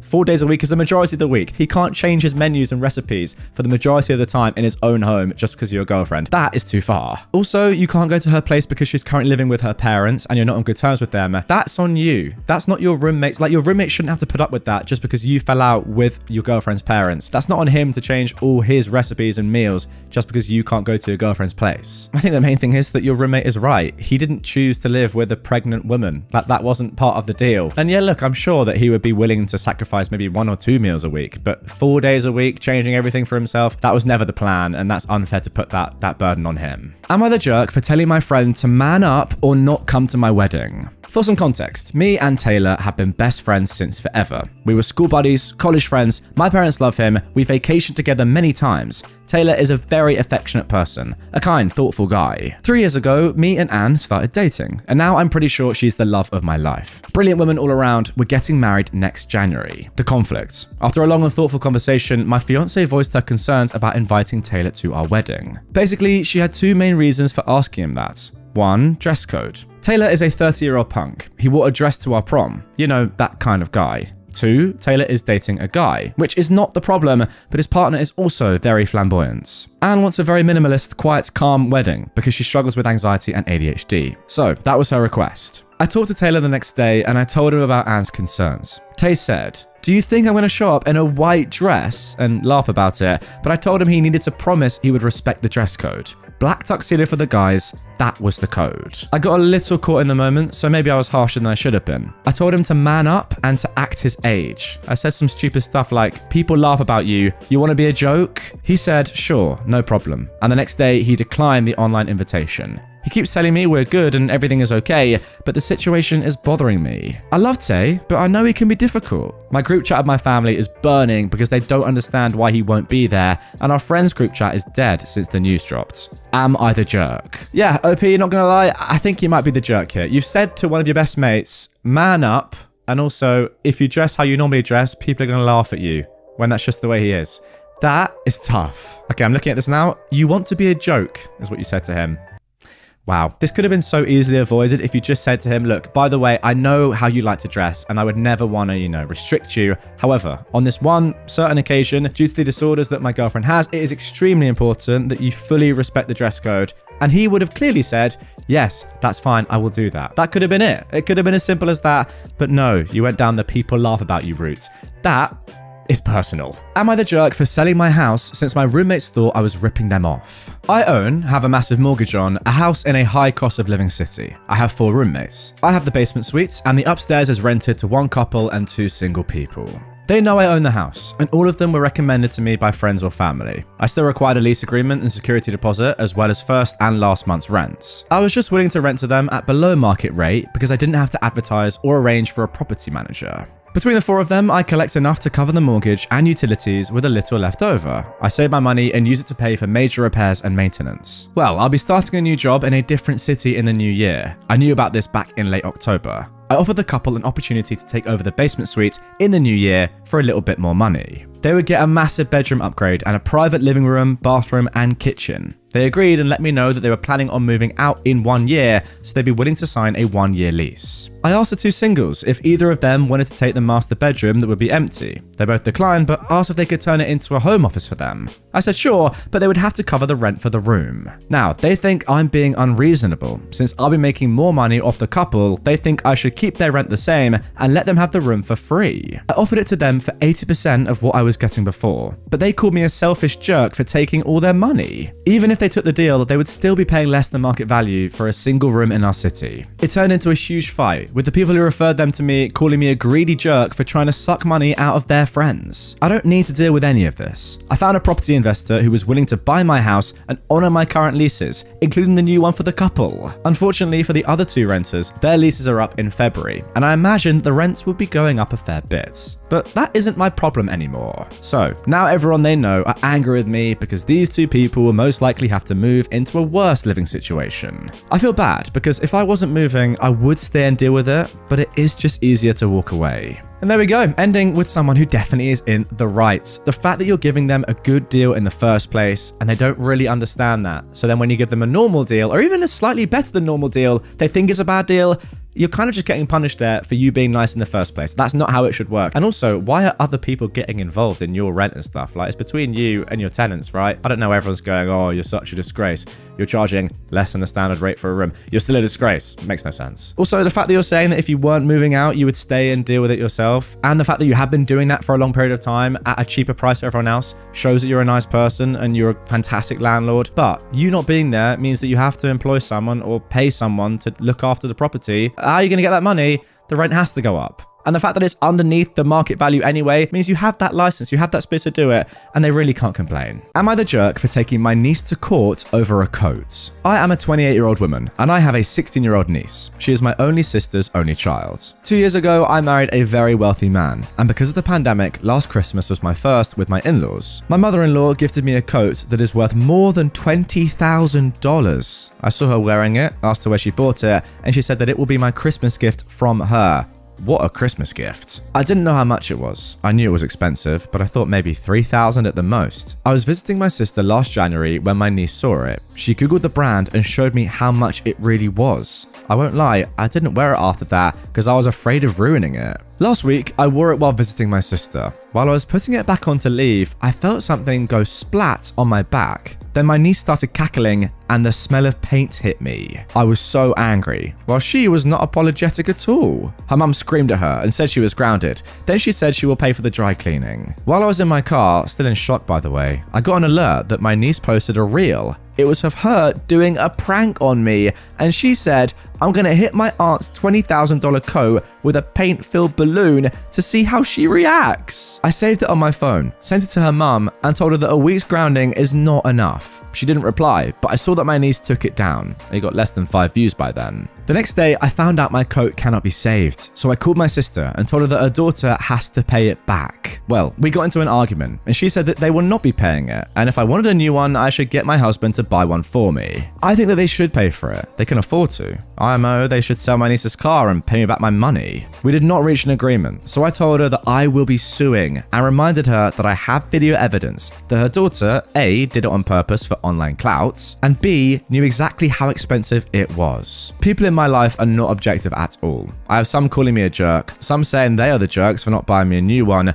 and some so obsessed with the price of the coat that they're calling me a jerk for simply owning it and wanting a new one. So, am I in the wrong? Wow, where to even begin with this post? That was simply sensational. First of all, I have to say, pranks like this, I don't know where they've come from or why people are doing them these days, but I don't understand how anyone could ever find that funny. Like, it's just baffling to me. Even if I'm in my darkest humor sense of mind, I still don't really get the joke. Like, it's just ruining something for the sake of ruining it. Where's the fun in that? Like, I thought pranks should be funny. I don't know about you lot, but I just don't get it. So, punishing her daughter, no doubt that's a given. The problem is, should she have to pay back the full value? At just 16 years old, obviously she doesn't have a free $20,000 lying around. And is it really fair to put that sort of money on her mum when it wasn't her that did it? Like, I don't know, it's pretty easy to say she damaged a $20,000 piece of property, therefore she owes $20,000, but I just don't think it's as simple as that. For me, I reckon there should be some sort of middle ground. Look, ideally she'd have the money and pay back the $20,000. I'm not saying that, but she's 16. She just doesn't have that. So, what do you reckon? Find a middle ground or the full $20,000? Let me know in the comments down below. That was a techie one to start with. Am I the jerk for how I fought my boyfriend's medical bill? Going too far.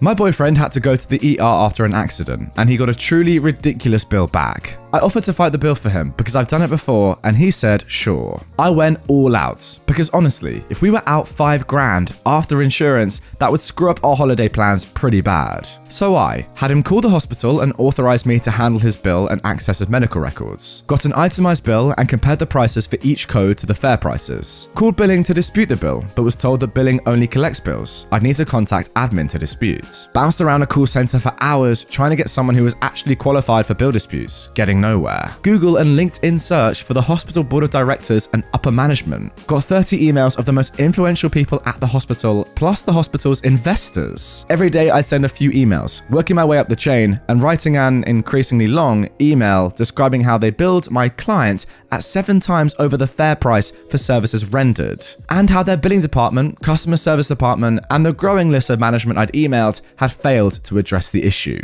And finally, escalated the emails until I was writing a director-level staff with the entire board of directors and a number of outside investors CC'd, asking for a written statement regarding their justification for billing at a rate 7 times higher than the national average, for commensurate services to what is available at other hospitals, and sternly laying out the failures to appropriately respond at every level of the company. Well, once I'd done all that, which was honestly only like 15 minutes a day, they reduced the bill from $5,000 to $26,000. Yep, $26 frickin' dollars. Well, I told my boyfriend the good news, and he was at first overjoyed and blown away, like literally jumping up and down and hugging me and saying I was literally a Christmas miracle. But then when he asked how I did it, I said it wasn't too hard. I just had to send a couple of emails each day. He was curious what I said, and I handed him my phone. He started to get stressed and flipped back through other emails, which there were like 60 of. He told me I went way too far. He was expecting me to dispute through their billing department or something normal and reasonable like that, not internet stalk every single manager and board member and investor and harass them into dropping the bill. I was frustrated because I just saved us $5,000, actually made it possible for us to afford a nice Christmas and save some money, and he was mad at me because I'd been a bit of a hard ass. I was furious, and he was also mad at me, saying he authorized me to dispute a bill, not basically threaten and harass a whole dang hospital for weeks. So the question is, am I the jerk for how I got my boyfriend's medical bills dropped? Honestly, I'm really failing to see the issue that your boyfriend has here. By legal means, you've saved yourself $5,000. Well, 4,974 to be precise. But still, that's a lot of money. I would understand if he was annoyed if you'd done it in illegal means or you'd gone way too far immorally, but this is completely fine. If anything, he should be celebrating how much effort and work you put in to save your guys so much money and ultimately save Christmas. What is wrong with him? All that to say, no, you're obviously not the jerk. Let's carry on. Am I the jerk for banishing my teenage daughter's friend from our house because she made fun of my weight? I have 2 kids with my husband, a 14-year-old daughter and a 10-year-old son. Our daughter has always been a little socially awkward, to the point that we've had her tested since we suspected her of being on the spectrum. Turns out she isn't on the spectrum, she's just a natural introvert. However, this year in school, we were thrilled when our daughter made a new friend her age, since that is an area in which she struggles. Long story short, she recently invited her new friend over, with our approval, to have dinner at our house and then spend the night.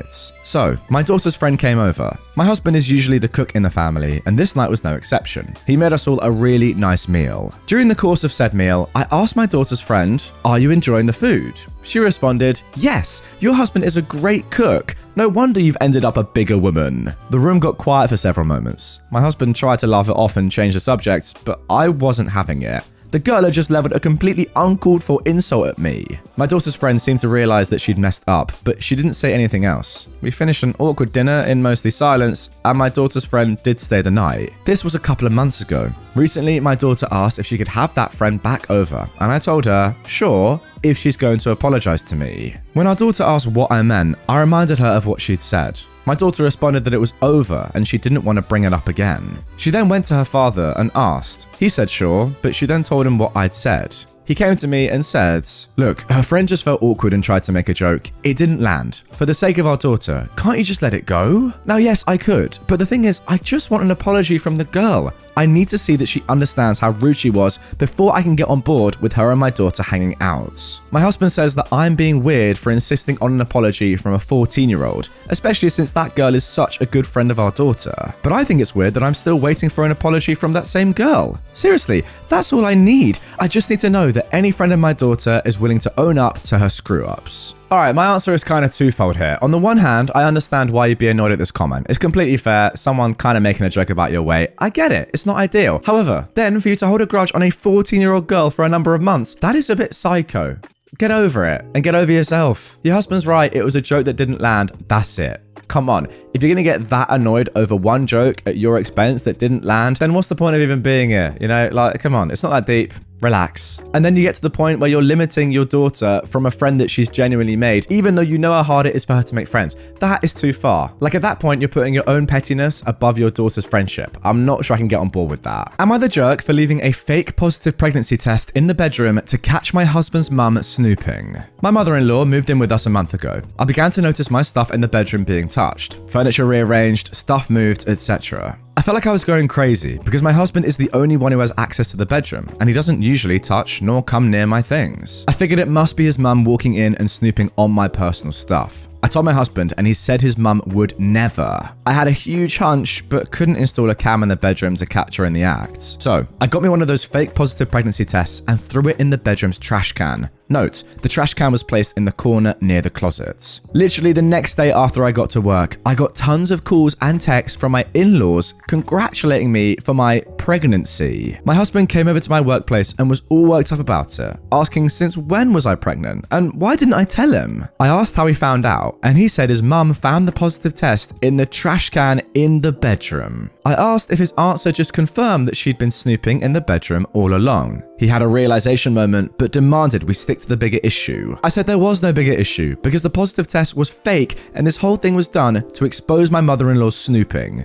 He wasn't convinced. He had me take an actual test right in front of him, and he was livid, asking how could I lie about such a thing and break his mum's heart, since I know very well that she longs for kids. I got a lot of stick because of this, from him, his mum, and family, now calling me a liar and a manipulator. So, am I the jerk? Now look, you could argue it's a little bit unfortunate that you went this far and play with people's emotions this much. I mean, I feel for your husband, right? On the one hand, he goes from thinking that all of a sudden he's going to be a dad, then to have that ripped away. That's obviously not the nicest thing. However, you did get your point across, right? You clearly caught your mum snooping. And ultimately, given that nobody believed you, especially not your husband, you had to make that happen. I do wonder if there was a way though that you could have gone through with this without your husband getting hurt so much. Did it have to be a fake pregnancy test? Yes, it worked fantastically and you got your point across. Fair enough. But I do feel bad for your husband nonetheless. I mean, then again, you could argue that he should have just listened to you in the first place and sided with you over his mum, or at least understood where you were coming from.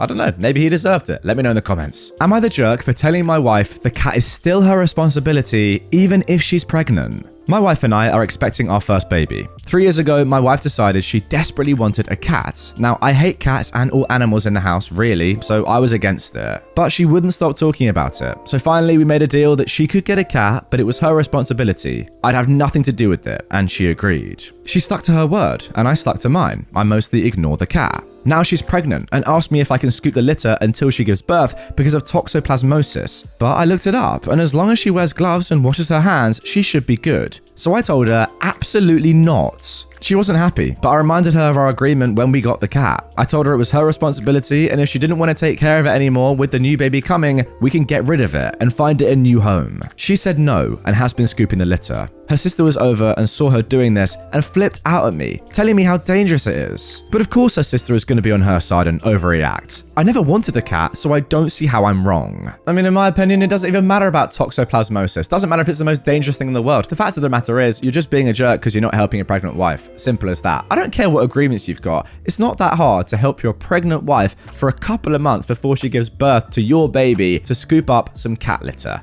Come on. And also, you just know that roles reverse, this sort of thing does happen in your house. I don't know what it could be with. Could be the washing, could be the cooking, could be anything. Cleaning, I don't know. Could be anything. I guarantee that there are some things that you don't do that your wife does for you that she doesn't like doing. Yet you, because you have this one principle that happened a long time ago, you can't be bothered or you can't help your wife in this one situation. You're a disgrace, my friend. Am I the jerk for calling my husband unreasonable for cancelling the holiday trip just because me and the kids couldn't help him in an emergency? My husband and I have been together for 4 years. I have 2 kids, a 17-year-old boy and a 19-year-old girl, and their half-brother is 3 years old. This past week, my husband had an emergency. Dad had a medical emergency and wanted someone to watch our son. He asked my oldest son, and he refused because he was going out with friends. He also asked my daughter, but she locked herself in her room to study. I was at the restaurant with my brother, meeting his girlfriend for the first time. My husband ended up taking our son with him to the hospital, and his mum watched him from there. He came home and was lashing out at everybody, calling us selfish and unfeeling. I tried to explain that the kids were busy, but he told me to get the F out with that bull, because my older son could have skipped the hangout and watched his brother. And my daughter could have watched her brother while studying instead of locking herself in her room. He scolded me as well, but I told him I couldn't leave lunch with my brother since he was visiting town and this was my only chance to meet his girlfriend. He yelled some more, then told us that he was cancelling the family holiday trip for Christmas this year. The 2 older kids were upset and said it was unfair. I called him unreasonable to cancel the trip and punish the kids, and possibly me, like that. He refused to discuss it later. Now me and the kids aren't speaking to him and he's saying good riddance. No, your husband is absolutely in the right. If you guys can't prioritize him and his dad when his dad's having a medical emergency for literally no reasons, by the way, like what are you even doing? Meeting your brother's girlfriend, I don't care. Studying in your room, who cares? Hanging out with mates, what? Do that literally any other time? Then no, you don't deserve to go on this family trip. I'm sorry, you just don't. Like honestly, at least have a good excuse. Your husband's dad is in a medical emergency and you're going to lunch. What? Are you mad? I mean, to be fair, I think we should probably just retitle the post. Instead of what it is, it should be, my husband cancelled our trip because me and my children are all very unreasonable. Simple as that. Am I the jerk for calling out my stepfamily's dirty laundry at Thanksgiving after they criticized me for being unmarried? I'm still getting trash for this from my family, so it's possible I may be a bit of a jerk here. I am a 29-year-old woman. The players are my mum, stepdad, and 4 step-siblings, and their families. I'm the black sheep in that I'm the only one not married with kids, but that's by my preference. I love living alone. I don't want kids, and having a partner just isn't that important to me. My family has been asking me when I'm going to get a boyfriend and settle down since I was 19, and the answer has always been, ooh, never. I was gonna skip Thanksgiving, but my mum insisted that she wanted everyone home this year if possible, so I went. It was the usual drill, but my youngest stepbrother and his wife are having another kid, so that was the big announcement. This was fine until around the end of dinner. One of my stepsisters-in-law asked if I'm not anxious to have kids since I'm almost 30 and time is running out. I laughed and said, nah, I'm good. That led to one of the stepbrothers saying that every family needs an old maiden aunt and some other comments I didn't appreciate. I said let's move on, but my mum said, we're just worried about you. Now this is where I'm possibly in the wrong. I know all the family dirt, so I said, well, I'm the only person at this table that's not an alcoholic, a cheater, or constantly broke as frick because I have more kids than I can afford, so I'm not the one to worry about. And that's how I brought Thanksgiving to a dead halt, and no one said a thing for the rest of dinner, but my texts are radioactive still. I feel like it was probably riding the line, and my mum says this has caused a lot of problems among the siblings. But also, they kind of started it. And there we go, another classic example of you're more than willing to give it, but you can't take it. And to be honest, that's on you. If you're going to say to someone, you need to be worried, or you're not anxious, your life's going nowhere, etc., etc., you need to get a move on, then when someone says stuff back to you about how they feel about your life that is negative, you got to take it. Simple as that. And if you can't take it, then yeah, you're the jerk. You know that meme? F around and find out? That's what they did. And they didn't like it. And that's on them. Am I the jerk for grounding my 16-year-old son for a month after he called his stepdad a slur?